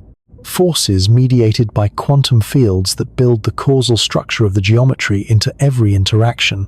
Observers embedded in this structure, made of it, sustained by it, constrained by it, and in this moment and this brief era of cosmic history, capable of understanding it. That last part is not guaranteed. Nothing in physics required that the universe produce beings capable of measuring its own speed of causality and tracing the mathematical reasons for its absoluteness. The physical parameters of our universe permit it given the right initial conditions, and enough time, but permission is not inevitability. The universe did not owe us comprehension. We earned it slowly across centuries through the accumulated effort of thousands of people who were willing to measure carefully and think rigorously and accept what the evidence demanded, even when it demolished everything they had previously assumed. Galileo measured nothing and concluded from his nothing that light moved faster than any terrestrial experiment could capture. That was not failure. That was the first step on a path that required 400 years and uncountable individual contributions to complete. He did not know where the path led. He started walking it anyway.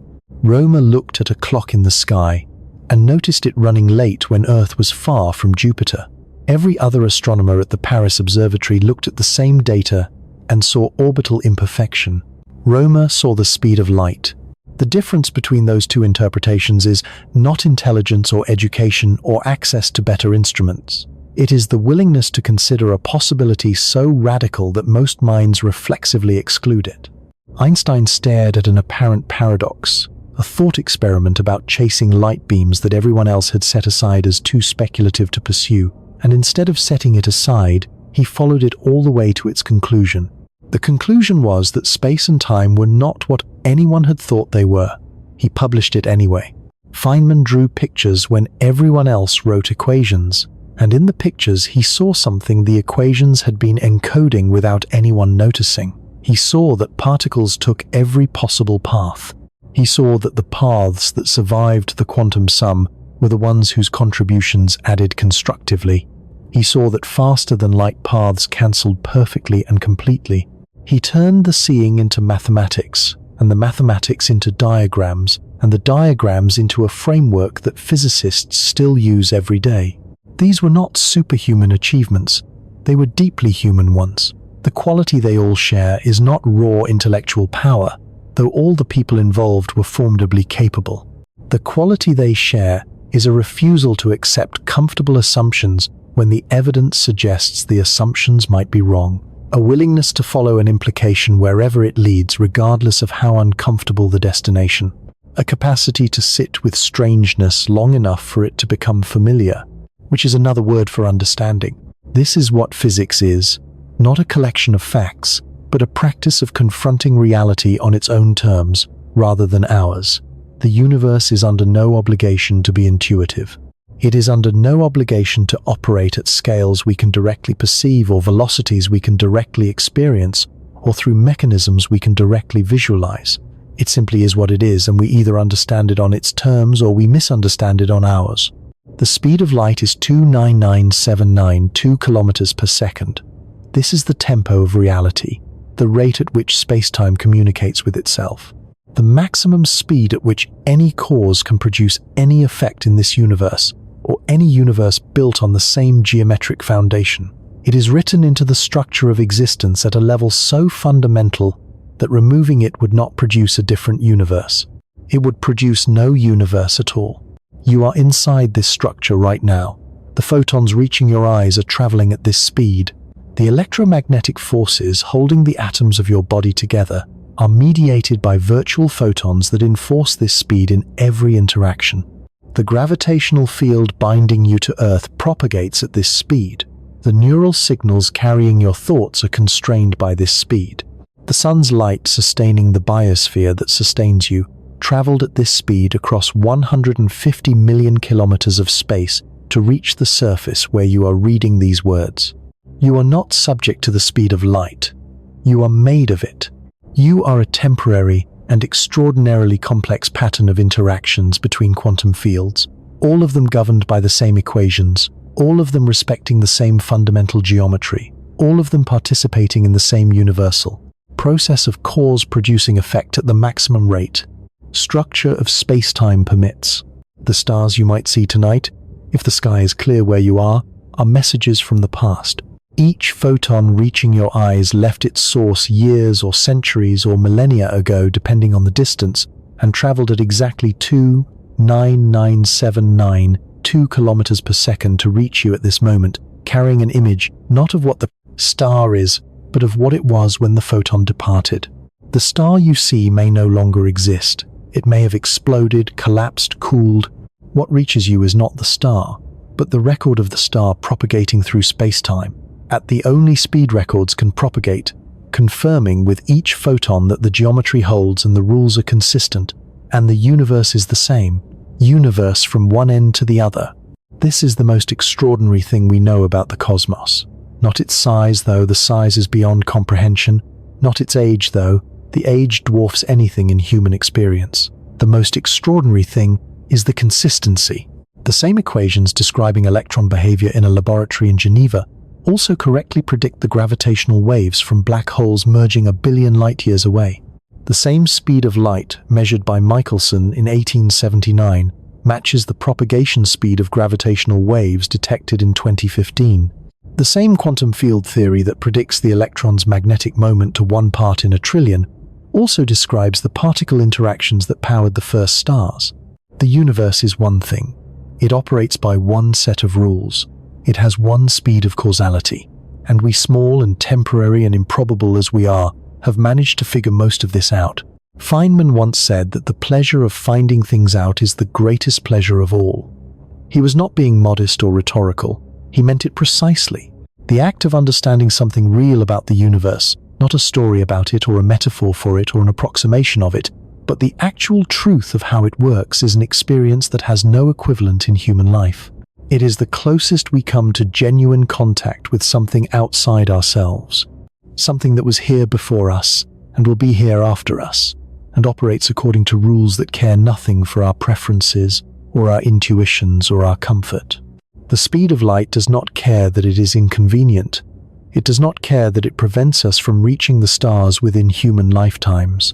It does not care that it isolates civilizations from each other across the cosmic distances. It does not care that it eventually will have carried most of the observable universe beyond our permanent horizon, leaving only a small gravitationally bound remnant visible to any observers remaining in our cosmic neighborhood. It is what it is. The tempo of reality, the conversion factor between space and time, the boundary of causality, and we know what it is, we know why it is, we know where it comes from, and what enforces it, and what would happen to reality if it were different, which is that reality as a coherent concept would cease to apply. That knowledge is ours. It belongs to this brief era of cosmic history when the universe was organized enough and cool enough and old enough to produce beings with the intelligence and the instruments and the accumulated scientific tradition to work it out. The window for that knowledge is finite. The universe will not always contain the conditions necessary for minds like ours to exist and ask these questions. Right now it does. Right now in this moment, on this pale, warm world, in this thin layer of atmosphere and ocean and soil that represents the only confirmed location of life in the observable universe, beings evolved from ancient chemistry are reading about the speed of causality and understanding at least partially why it is what it is. This is not a small achievement. Against the scale of the cosmos and the depth of time, it is almost incomprehensibly small. But smallness and significance do not have to correspond. A single photon carries almost no energy. It is the smallest possible unit of electromagnetic interaction. And yet a single photon arriving at the right rhodopsin molecule, in the right rod cell, in a dark adapted human eye, is sufficient to trigger a nerve signal to cause a conscious experience of seeing, to contribute to the perception of a star whose light has been traveling for centuries to arrive at this exact moment of detection. Scale is not the measure of significance. What matters is what the thing does, what it enables, what it is part of. We are small, we are brief, we are improbable, and we understand with a precision that no human word fully captures why nothing in this universe can outrun the light that fills it. The photons are still traveling. They have been traveling since the universe was young enough to produce them. They will be traveling when the universe is old enough that no one remains to detect them. Between those two endpoints in this narrow window of cosmic time, some of them reached eyes that could see, and some of those eyes belonged to minds that could ask why, and some of those minds found answers. The light is here now. It is passing through you at 670 million miles per km per hour, as it always has, as it always will. It is enough to know that. It is extraordinary to know why.